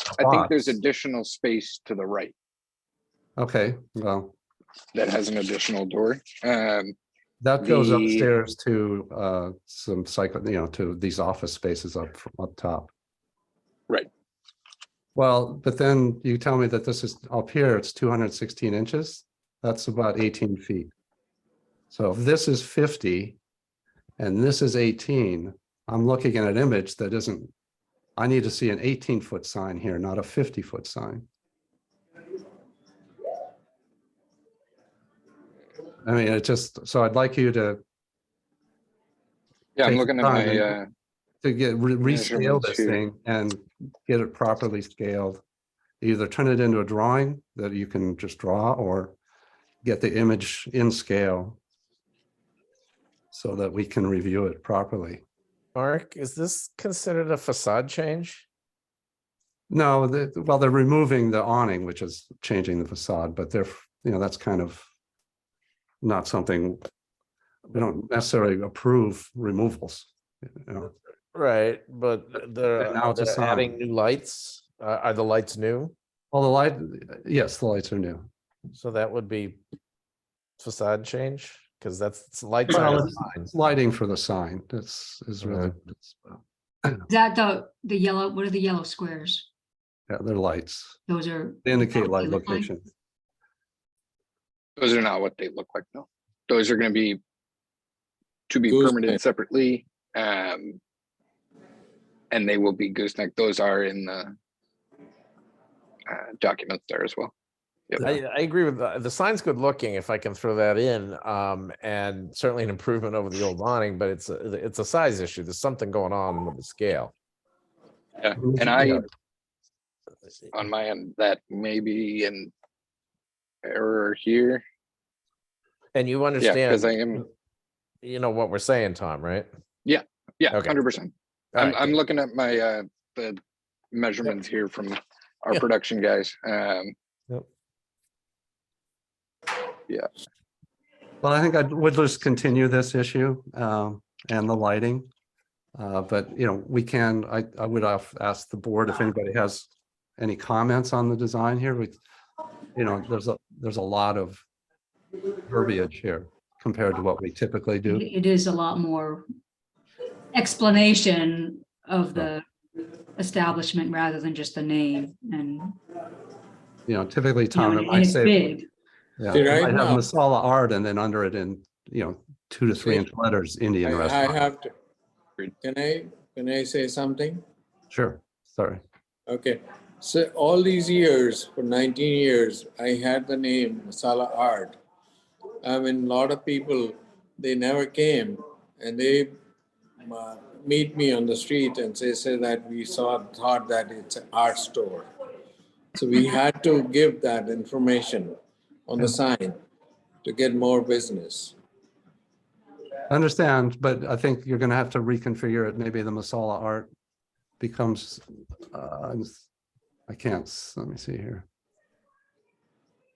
This is the, Maybe the Masala can shrink. Yeah, again, I think the scale here is way off. There's no way that that if that's a 20-inch panel, that's only an 8-inch letter. So I think that fast signs. So need to- I know the top part is accurate. I did just look here. It looks like from the length of the awning itself is 35 feet, which is 420 inches. So that indeed is scaled incorrectly there. Right. And I understand Mr. Kapura's issue with, and we do, we have some leeway. We've been flexible to a degree on applicants who had a name like this, which you're not quite sure what it is. Then my example is down the street, Pollywogs, the children's store for years, said Pollywogs Children's Clothing. You got to give a hint about what it is. And I think you need to do that here. That's fine, but I think you need to do it, in a different way. Yeah, I think the original design was smaller text on the left and the right. Is it the wording itself that you'd like to change, or the design, how it's on the sign? Both, Oh, okay. in my opinion. Yeah, I think typically it would be like, look at the Gari down the street, Gari, and then underneath it has Asian fusion or some fusion cuisine or something underneath it. They're on an awning, but again, I would try and reconfigure this, and certainly I'm open to having it say Indian restaurant so that people understand what it is. Bar and lounge, you might want to put down in something in the windows or something in that way to help. And then the other thing is really take a look at the optics on those light fixtures, which there was a lot in there. You're not going to need, 7 of them across that facade. Those aren't part of our application. Okay. That was going to be separate, but Mark, can you put that last slide up again, please? I got a quick comment here on this sign. I would encourage you to think about masala art with a thicker letter stroke and bigger, and then Indian restaurant, smaller, thinner letter stroke. I think the name should be big. Indian restaurant, I don't think I have a problem with to identify you are at an Indian eating establishment. That's good. Bar and lounge, I think could be elsewhere, smaller on windows. I think the important thing is that it's a restaurant. And just balancing it right now, it's not, there's a smaller gap between the T and the symbol than between the T and the B and bar. So there's a lot going on here. Indian restaurant just dominates this sign right now because of the letter stroke and the size of it and the length of it. Agreed. Those are my thoughts. Any other suggestions from the board on the signage? And it's really the same issues exist on the back one. On the back. So you need to kind of clean those two up, and I think, and again, get them into scale. Yep. This things looks like it's The back one, I awesome. believe, I don't scale think- wise should be correct. Yeah. I have my concerns. Okay, I can double Back check. isn't much narrower than the front of the building. There's a little bit of space here possibly. And then it indents on the left, but I'll double check all of the measurements. Yeah, I think that indent is that other door you talked about that goes to the tenants upstairs. But yeah, please take another pass at these, and so we'll continue and put you on our next agenda, which is March 13th. I just have one maybe possible idea. If he could combine, can I speak? Yeah, go ahead. Okay. Possibly he could combine Indian restaurant and bar and lounge in a different way. Maybe he could say Indian food, drink, and lounge or something like that as the tagline, and drop restaurant, or that way he could fit it all under his name. Because I don't know. I would Windows. consider, absolutely, I will consider that, because the message Also, has the been nun- there all these years. We Potentially survived. doing Indian on one side and restaurant on the other side. I wouldn't do them on the sides, Tom. I really, Okay, okay. this thing needs to get compact. Make it 24 inches high so you have a little more space to work with. We don't have too much space based on where the lights are gonna go from the top of the windows. Because if you look at the front, the awning comes down. So the windows are actually much higher behind. But can the lights go further up? You can mount the lights, yeah. First of all, you're not gonna have Potentially, 7 of them, so, you know, I think we're gonna wanna light the sign and that's all. And that's gonna be done with, you know, this sign's gonna end up being 16 feet wide or so.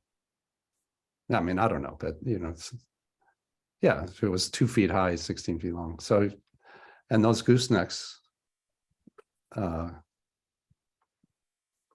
they do mount sort of level, okay.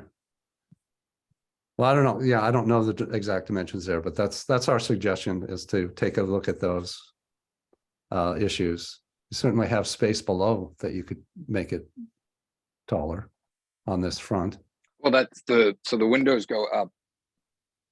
So from the top of the windows to the bottom is 7 inches plus 25 inches, I believe.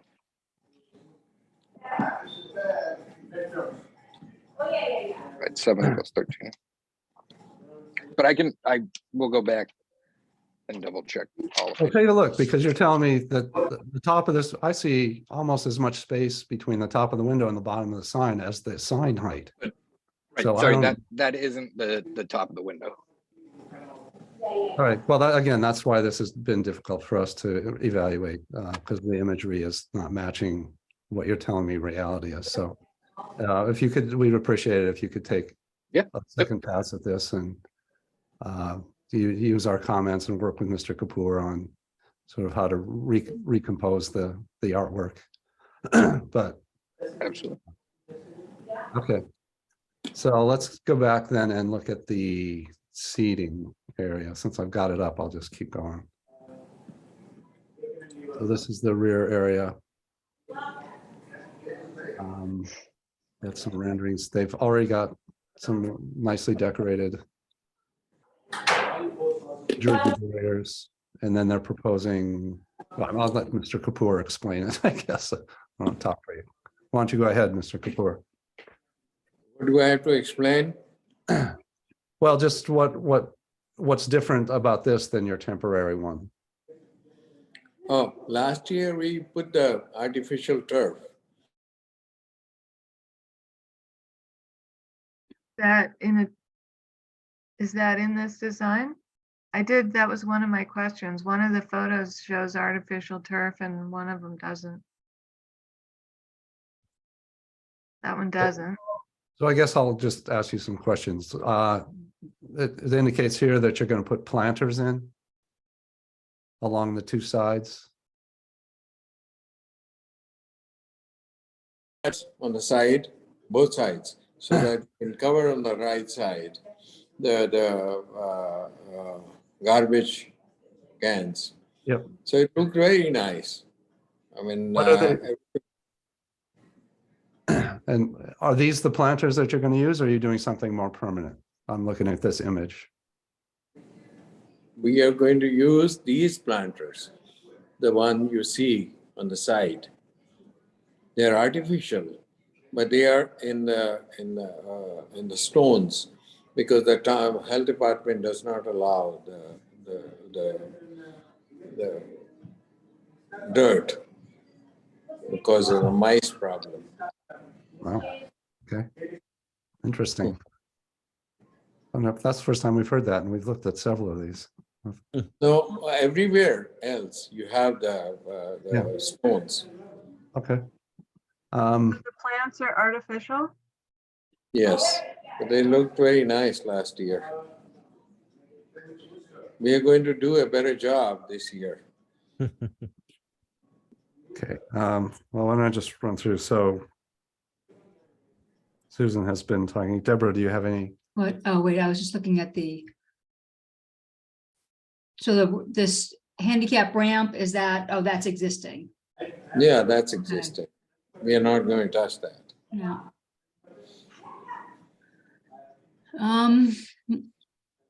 I don't have any issue with this. I think all this outdoor seating is nice, like at the bakery.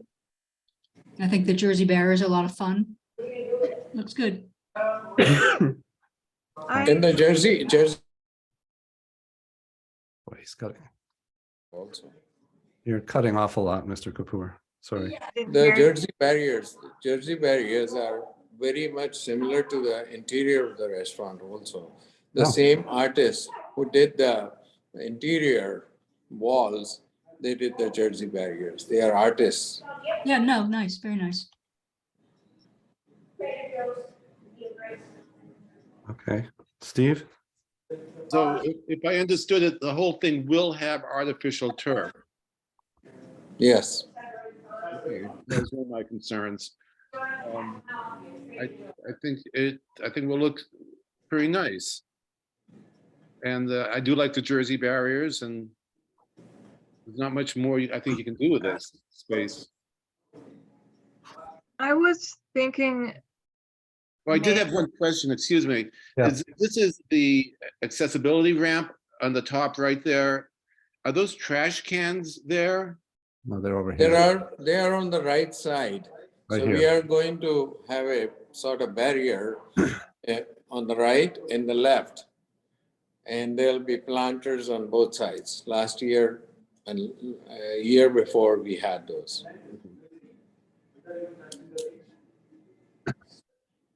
See this? That's the kind of planter that they're putting up. Steve. Yes. Okay, so there's, I was just thinking about accessibility. Okay, thank you. This is the accessibility center. No, I'm all set. Okay, Bob, any other questions? No, I think our colleagues have covered it. And it looks good. Thank you. Mr. Kapoor, is the turf, do you have a color selected for the turf that you're thinking, or is it? Green. So Bought you it. just do green. We Okay. bought it last year. It's rolled on the side right now. And as soon as the winter is over, we are going to roll it back. how do you keep from tripping on it when you walk in? How do you tape it down the edges or something? How does that work? Does it have a rubber edge? I think she's talking about, say, as you come through here. Or and then- does it cross over the path? Maybe it's two pieces? I don't know if he can hear me, or I can't hear him. I think he might be frozen again. Okay.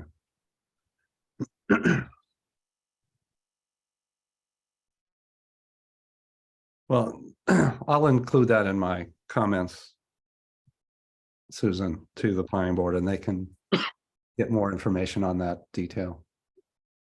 Because he's seeming we're having trouble getting him connected. He's back. Okay. Yeah, I'm here.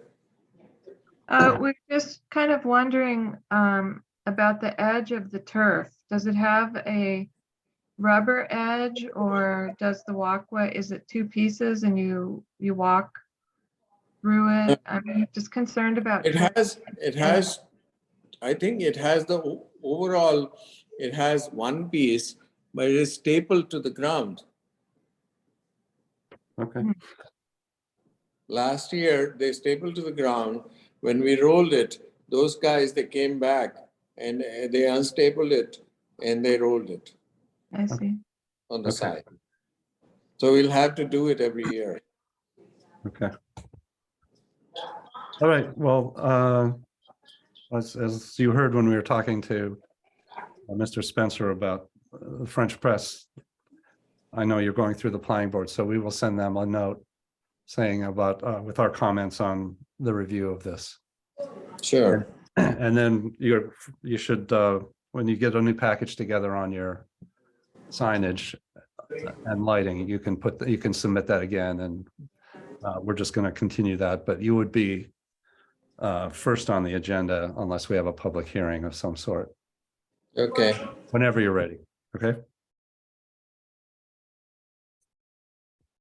All right, thank you.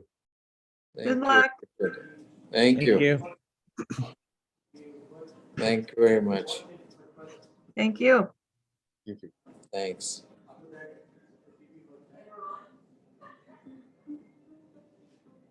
And the next item on the agenda is 1584 Great Plain Ave, Enterprise Rent-A-Car. This is just an informal discussion about this, is my understanding. And they're not looking for any approvals today. Is that correct? Good evening. We're looking for directions. Okay. Could you hold on one second, Peter? Sure. Mr. Kapoor, can you sign off, please? Or mute yourself? Sure.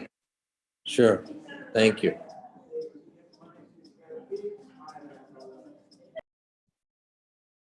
Okay, sorry, go ahead, Mr. Zaka. Yes, thank you. We're looking for some direction this evening, and then we'll have to come back before you. And just, I don't know who's been elevated, but just so I can check. Also with me is Doug Valerie and Caitlin O'Neill, who are with Enterprise Rent-A-Car, and Scott Rogers, who's with J.K. Holmgren, the engineering firm. We show a Caitlin O'Neill from Enterprise, but there. Yeah. Okay.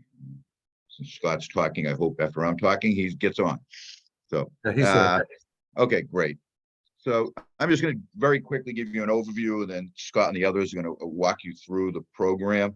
So Enterprise Rent-A-Car, as you may be aware, they're currently located on Wexford Street in Needham, and they have entered into a lease for the property at 1584 Great Plain Ave. It's about 29,000 square feet. It currently has a pre-existing non-conforming use on it, which is an automobile repair garage, old-time garage, which has been there for quite a period of time. And it's in the property happens to be in the single residence A zoning district. So we have filed an application with the Zoning Board of Appeals to allow for a special permit to substitute essentially one non-conforming use for another, what we believe is less objectionable and less detrimental non-conforming use, which would be a automobile repair garage. So we have filed that application simultaneously with you, and what we're essentially doing, what we want to walk through with you tonight is, so the entirety of the interior of the building is going to be renovated for our use, but also the outside of the existing building will likewise be retrofitted for the use as a rental car agency. And that includes everything from a new roof, new siding, new windows, new doors, including the garage doors, which are currently on that site. And the reason for the garage doors you hear is we'll have an interior wash bays so that any activity in terms of cleaning the vehicles or washing the vehicles actually would happen inside the premises. And then we're going to utilize the existing limits of the paved parking lot. We're not proposing to add any new parking area, nor are we proposing to remove any of the existing pavement. That entire area will be cleaned, seal coated. We'll restripe it, which will end up with, I think we showed 26 parking spaces, including ADA compliance spaces, again, which we believe are in accordance with the Needham zoning bylaw. And then there'll be some enhancement and improvement to the existing landscaping. And also, I guess where we really need your direction, and we know we have to come back on this anyway, is that we're going to remove the existing automobile garage sign that's on the property. And what we're going to show you this evening is 3 proposed signs that the applicant would like to put on the property, all which will have to come back before you because we know they don't meet code anyway. So we'll need some relief from those. Interesting, the building as it sits actually satisfies all of the zoning setback and lot area requirements. So again, the big thing is the substitution of the use with these improvements, which is what we're going to show you this evening. So given the lateness of us this evening, I'm going to turn it right over to Scott and have him walk you quickly through the site plans to show and the drawings to show what we're proposing. Thank you, Peter. For the record, my name is Scott Rogers from JK Holmgren Engineering. Before you, I have the existing additions plan, essentially a survey of the site. The existing building that we're referring to is about 1,497 square feet. Sorry, you have to open, the file hasn't opened. We're still looking at your desktop, basically. Hold on a second.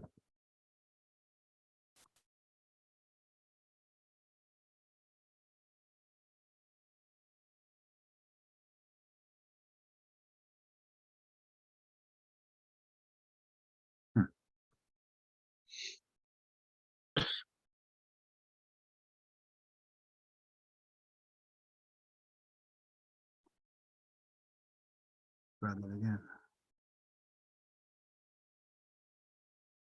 Can you see it now? Yes. Yep. Okay.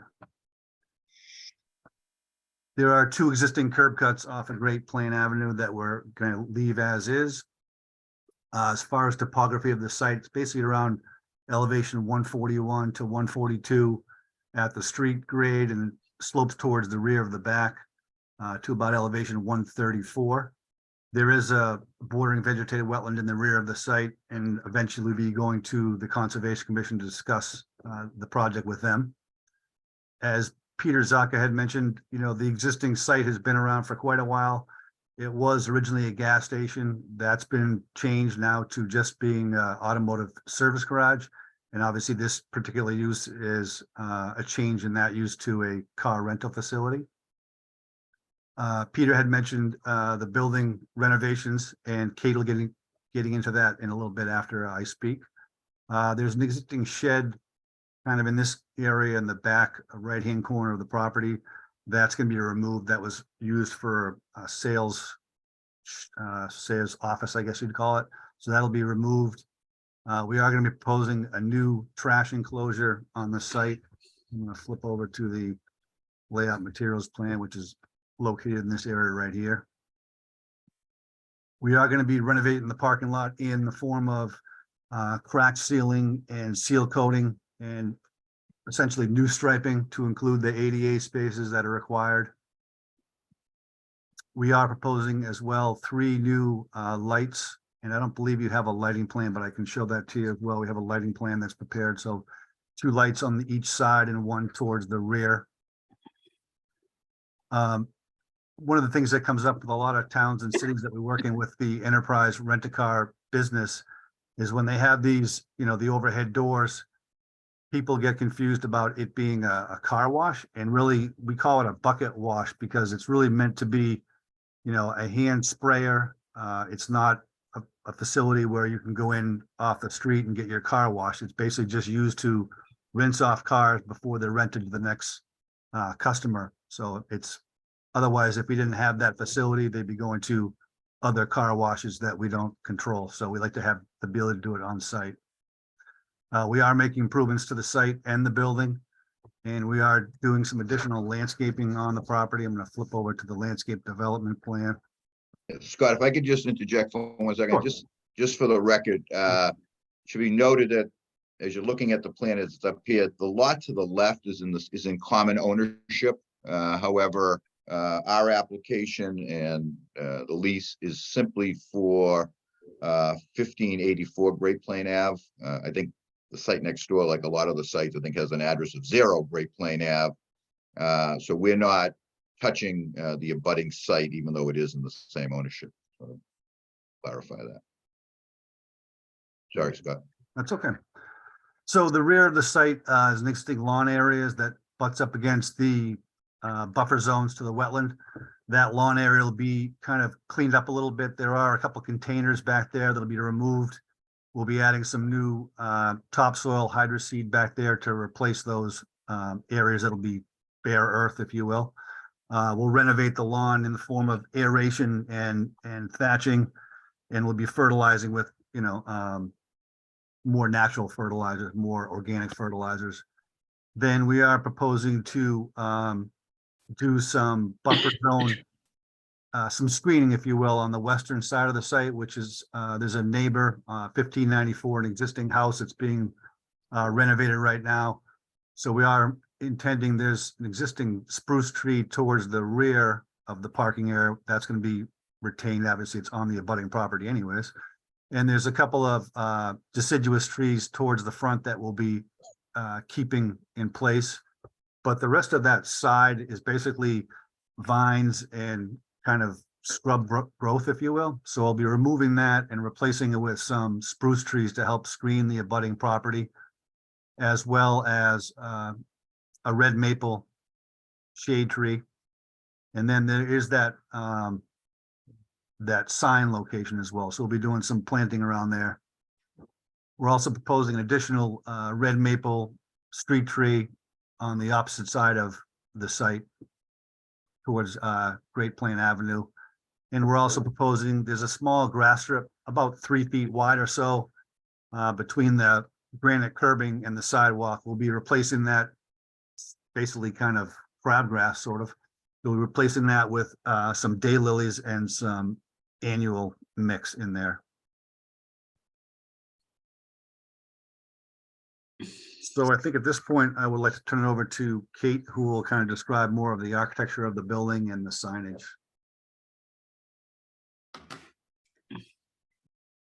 Okay, I am Kate O'Neill for Enterprise Rent-A-Car.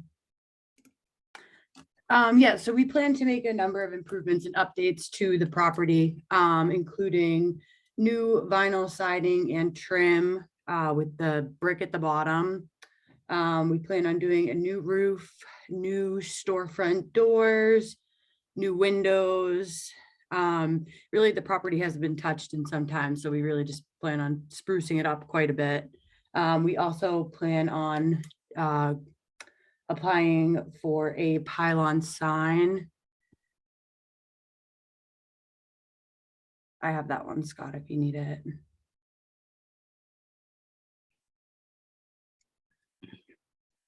Perfect. So yeah, I understand this violates the size and area requirements, so we'd be seeking relief for it. So it's a 15-foot high sign and 20 square feet in area.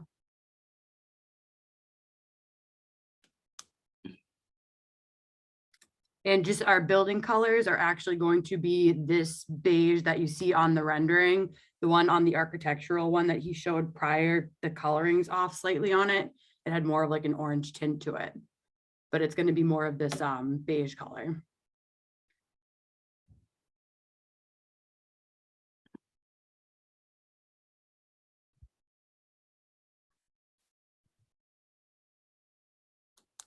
Okay, why don't we can talk first about the site plan in the building. If you want to leave that up, that's helpful. Susan, I don't know if you've had a chance to look at this very much, or do you, we can move and talk about the building first a little more.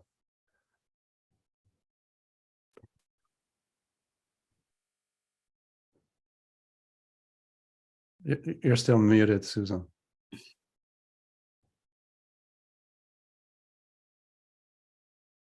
I just have a couple of questions and maybe some general comments. One is, so how many cars are you planning on sort of having at one time? And where are those cars versus like where employees are going to park, or is it all sort of the same? We don't have like employee versus like rental car designated on the plan. I think it was 26 spots in total we show. I don't have like an exact number, but really, I mean, our name of the business is to get cars in, clean them, and get them back out on the road. They're not making money if they're, sitting in our parking lot. So, yeah, I don't have like an exact number of how many cars would be there at any given time, but the goal is to have them out. Is this a busy, isn't there another enterprise in Needham somewhere? Yep, it's on Wexford Street. And this would be a relocation for us. Relocation, okay. And is that a busy A busy, It's Store? fairly, yeah. It's like on a side road off of Highland Ave. It's not a great, it doesn't have a great visibility or not a great area for us. Yeah. So just from I'm the, just trying to get a sense of cars pulling in and out of this place. Is it gonna be mostly empty or mostly full of cars? That's why I'm asking these questions. Someone was talking? yeah, this is Peter Zaka. From a parking perspective, as we calculate, just from a bylaw perspective, as we calculate it, we were required to have 8 parking spaces for the business, meaning the employees and any potential customers. That's what it came out to, 8 spaces. From an employee perspective, I mean, it may alter a little bit, but we're looking probably at, max 5 or 6 employees at a time.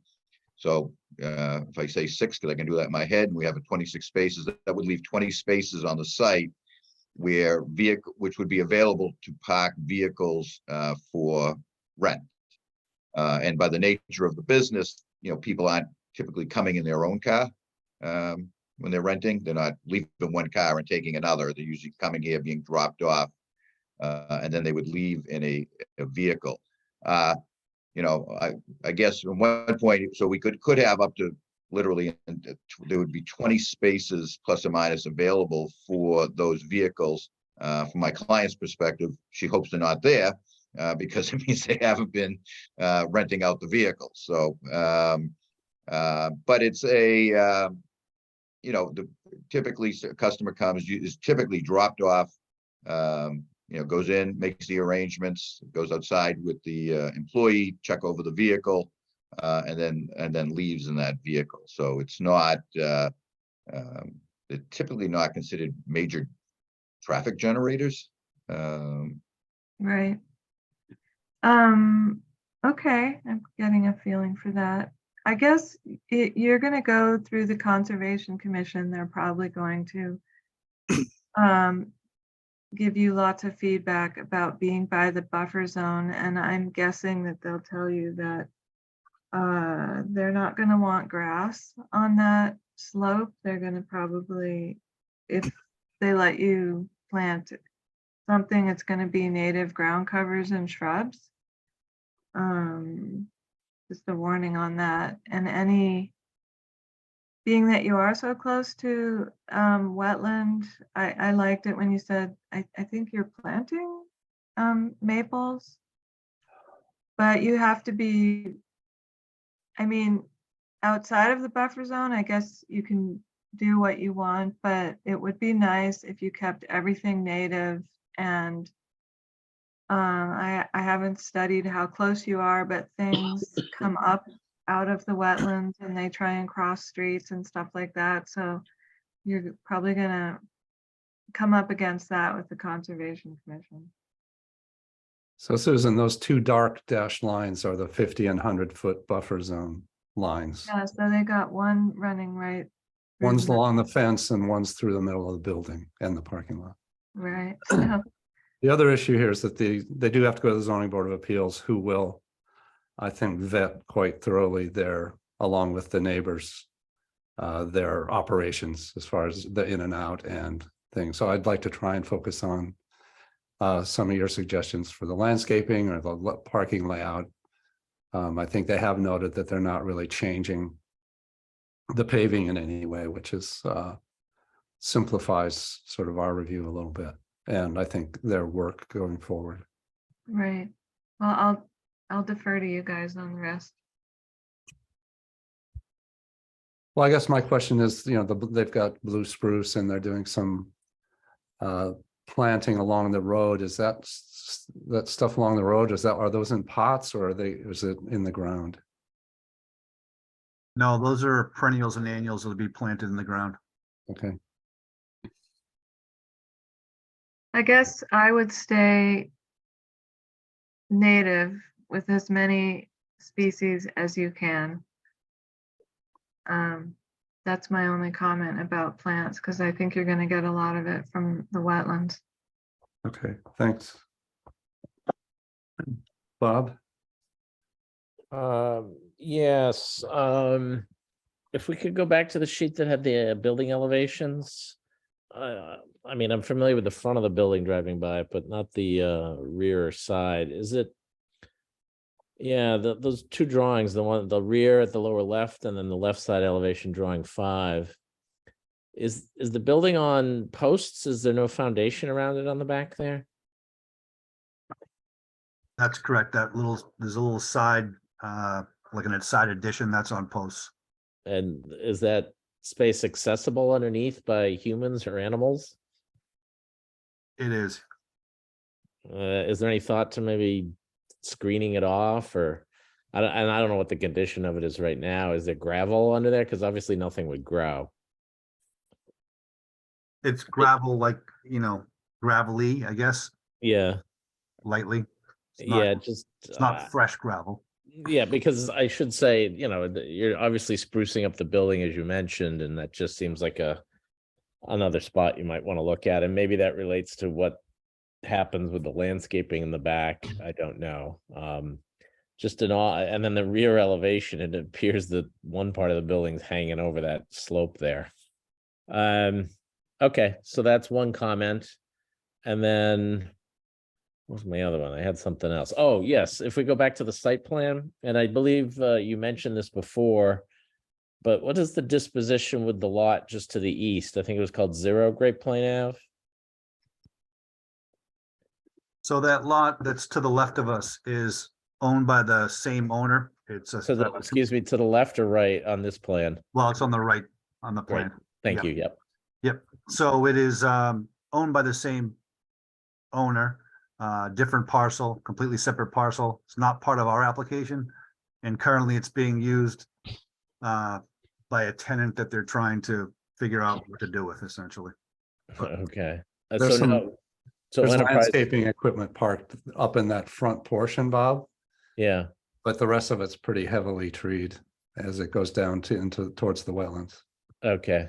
Yeah, because when you drive by now, it's hard to discern that. And so it's fair to say that Enterprise won't be parking any cars on that lot. That's No, correct. I think their lease is for the one lot that you're looking at, not the one next door. That's correct. Okay. All right. I think that's all I have for now. Okay, Deborah? So if you can go back to the building elevations, maybe. So while everybody was talking, I went and put on Google Maps, the street view of the existing one, and I realize it's kind of a tired site and a tired building, but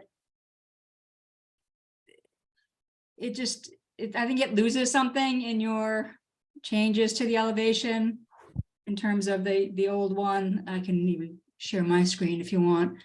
There's just a little bit of charm, I think, to the old time garage, and just the doors that are there, and the door, and it's a single door being centered under the old time sign in that little gable piece that gives it a little more of a residential kind of feel, or fits in maybe a little bit more in the neighborhood than just a commercial door, just in a good way. That maybe here, let me just see, can I share my screen for a second? Yeah, they have to stop to do that.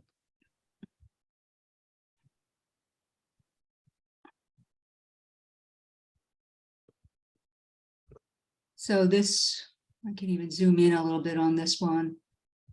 I don't know, there's just something charming sort of about this and the scale of pieces that maybe it will be more welcome in the neighborhood if you keep, say, that door centered under the sign. I don't know what these two doors originally did, but it seems like your layout and your interior is not all that tight. Maybe it will allow for keeping something like this rather than just the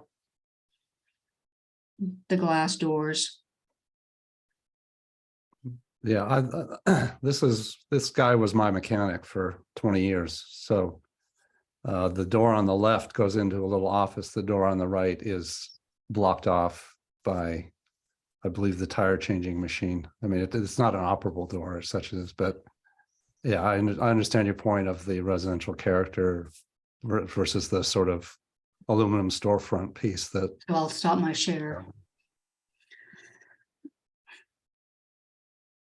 I had a similar feeling. It sort of, what is there is a little more charming than what's planned. I mean, I'm guessing there's some neighbor opposition to this, or no? Are people glad that it's not going to be just an abandoned site anymore? I don't know if there's some feedback already. I don't believe they've Share, started but- that review, so Okay. that's not really our issue.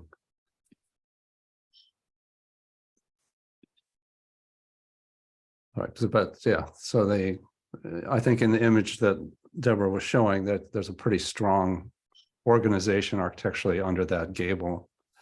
And if there's a way to sort of respect that a little more, that might be a possible thing. Overall, I don't have any real objections to this. I think there would be subtle improvements to it by doing some of these things. So, and the base you said was brick. I mean, I think brick at a base is a little bit odd. It's a stone veneer, I thought said. Is it a Yeah, stone? I think I said Okay. brick, but yeah, it said stone. Okay. It is a tired building, but that's for sure.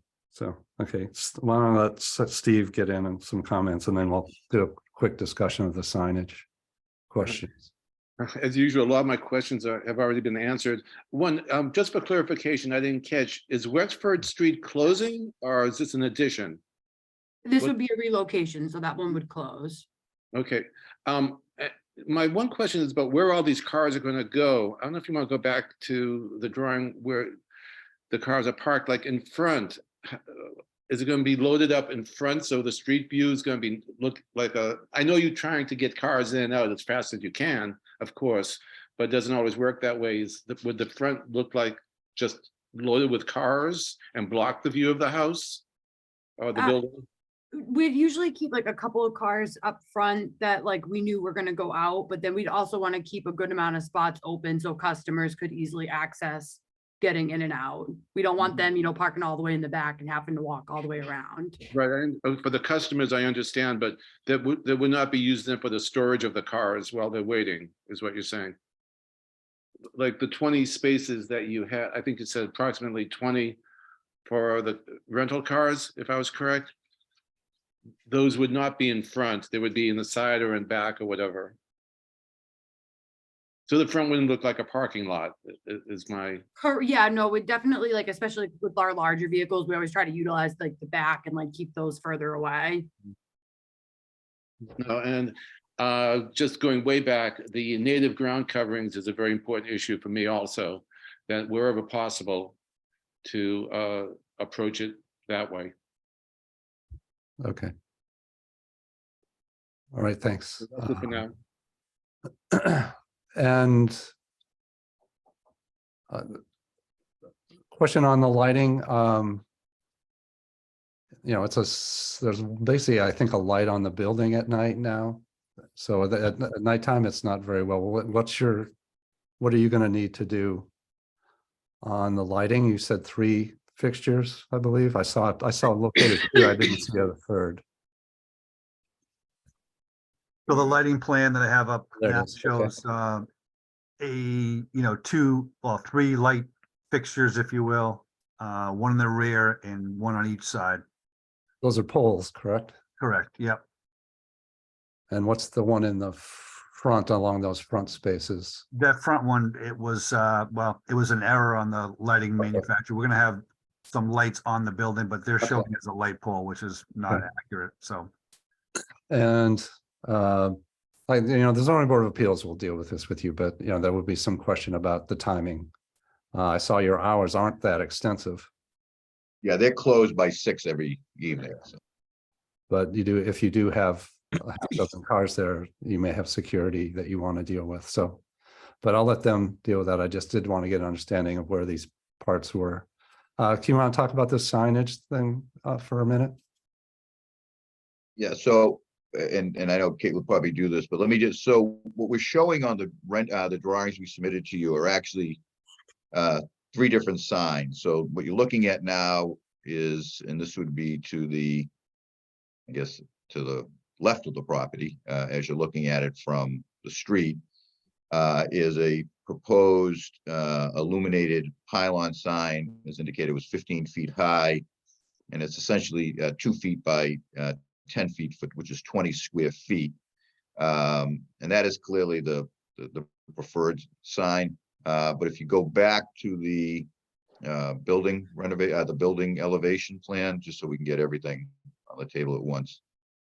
So you'll also notice that there is a sign above the door, which is a wall sign, if you will, replacing the garage sign was there. That sign is, I think it's 2 by 9, so that's 18 square feet. And I know there was some window signs, like a 12-inch window stripe, which probably showed up. It's probably back on the other plan. So clearly the main sign there, yeah, you can barely see it unless it's blown up, but there's a 12-inch window stripe right above the main door. So I think the main sign that they're interested is in that freestanding sign that is over on the left-hand side of the property.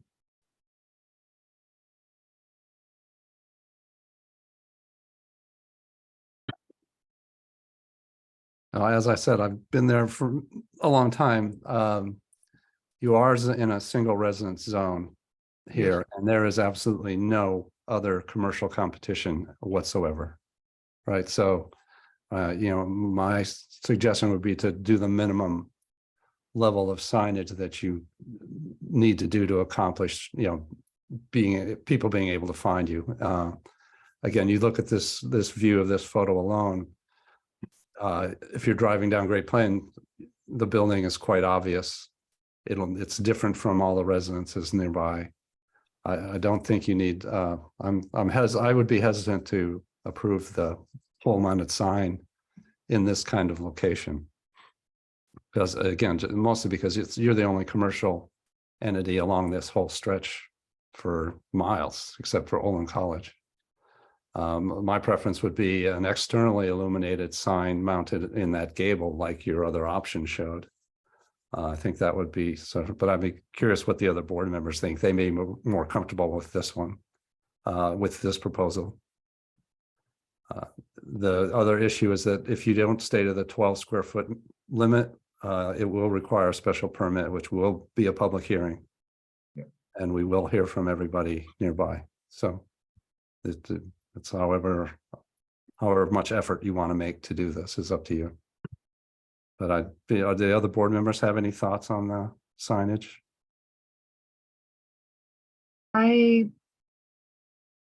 I sort of strongly oppose this pole sign. I think it's kind of unsightly in this location. As you said, it's a street, tree-lined street with mostly single-family houses, and that seems to be like a real eyesore. I think you could have a nice quaint sign over a nice quaint door, and people would really appreciate that, and it would be seen. That's my comment. Mark, I tend to agree with the comments before me. I'm not in favor of this pole sign at this location and scale and height. And the photograph here isn't really helping because it looks like the Enterprise is in the lot beyond the sign because of all those cars parked there. I think you need the sign on the gable, and I think that would clearly identify what it is. And I concur with those comments also.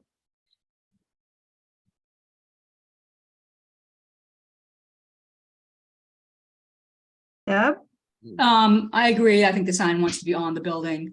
But I notice here on the image that's on the screen at the gable, the sort of the roof below the gable is eliminated in this rendering. And you show it staying. I'm looking at the colored elevations. Colored elevations show keeping it. The one that what sheet is it? The one that, that shows the sign in the gable? Good pickup, Deb. Excuse me? Good observation. You're right. So, Yeah. so yeah, I guess the question is, which one are you proposing? Because this one that's on the screen now with the sign in the gable, the sign really doesn't fit well within the gable. It just, where it's sort of almost tangent to the edges in an awkward kind of way. So we did prepare another rendering. If I can share mine, it has it on the gable. Okay.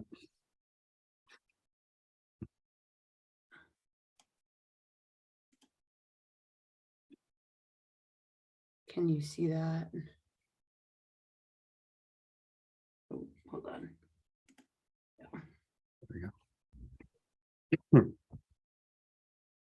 Right, so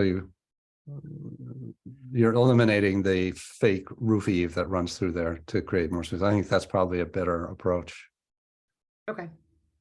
But again, be careful with the scale and as Deborah noted, to make it, to get a nice fit there with a little negative space around it, so it doesn't bump into the little roof overhang.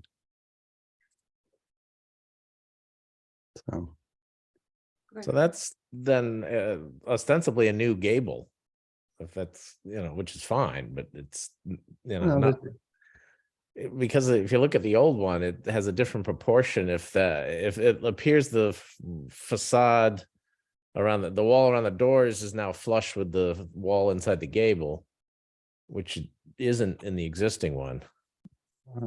Or is it? I think it is. Oh, I see. And the roof. And the is in front gable, of it. there's just an overhang to the roof. Okay. You're eliminating the overhang, which is I'm looking at back to that. my charm issue. Yeah, it's still. Well, again, just play with the proportions, and I think Yeah. if this is your, if you actually follow our suggestions and this is the approach, you can tweak that scale around until it works. Because I think this approach of removing that eave line is probably a good one. Yeah, okay, I would agree with that. And maybe it was mentioned, but what is the plan for lights on the front of the building?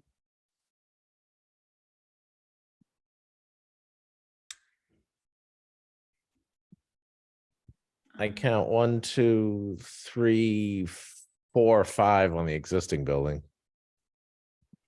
Yeah, he doesn't really turn any of them on. Yeah, and it's not a light pattern. It's just sort of it seems fairly random. Random renovations over the time. Yeah. It's that character. When we come back, I can make sure that those are on our rendering as well. Well, I'm just asking what you're proposing. I mean, here's your chance to do a light plan for the front facade. I'm just curious to hear what you might think of doing. I think they haven't done that yet. I'm just Okay, then that's fine. there. I feel So like that you any can of do. these, Go ahead. any of these doors, are what add a little bit of charm to the building rather than the double pull door, I don't know what you call those doors, but the doors that are on the new rendering seem just really commercial. I understand it's a car joint, but I think the doors will be important, the doors and windows, adding character to the building. In their defense, I will tell you that the house to the right here has now a flat roofed, flat projected awning. I'm sure it'll be one of those black and white boxes that we've been seeing, but it's a very much a contemporary house compared to the rest of the neighborhood. Right. So there is some of that flavor is already I mean, creeping. I think it's less about contemporary than just sort of design, so it doesn't look like an afterthought or just sort of a retrofit. I think keeping the door centered under the gable, if that's possible, would make it look like it's sort of just a more cohesive design.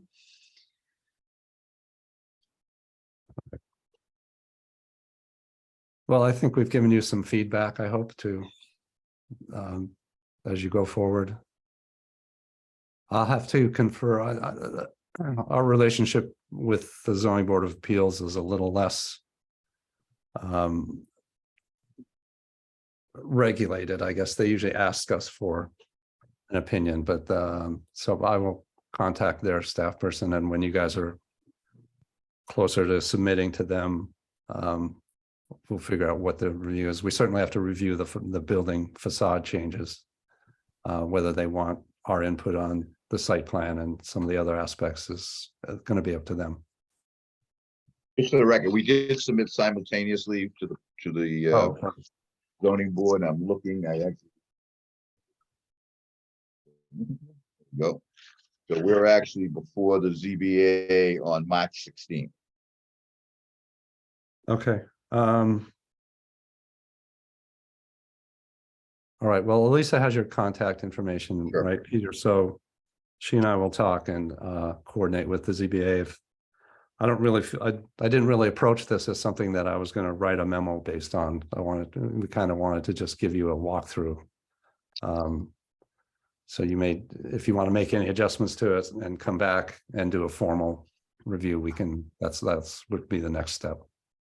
In terms of the signs, once we decide, we've heard your input, and we've sure we're all taking notes over here. Then at that point, we would file a formal application for special permits with you for the signs. Yeah. Yeah. As a separate filing, then coming back on the building. Okay. Yes. Yeah. Good. Okay.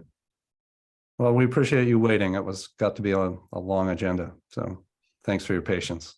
Great. Thank you very much. Thanks, everybody.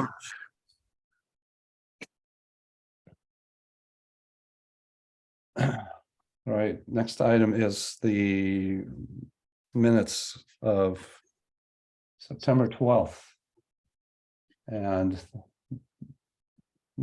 I'm just going to go through the list. Me, Bob, Deborah, Susan were there. So everybody except Steve, who obviously wasn't there. So any questions or comments on the minutes of September 12th, 2022? No, No, So I take a motion to approve the minutes of September 12th, 2022. So moved. I second. All right, on the vote, Bob, Yes. Susan, Yes, Deborah, yes.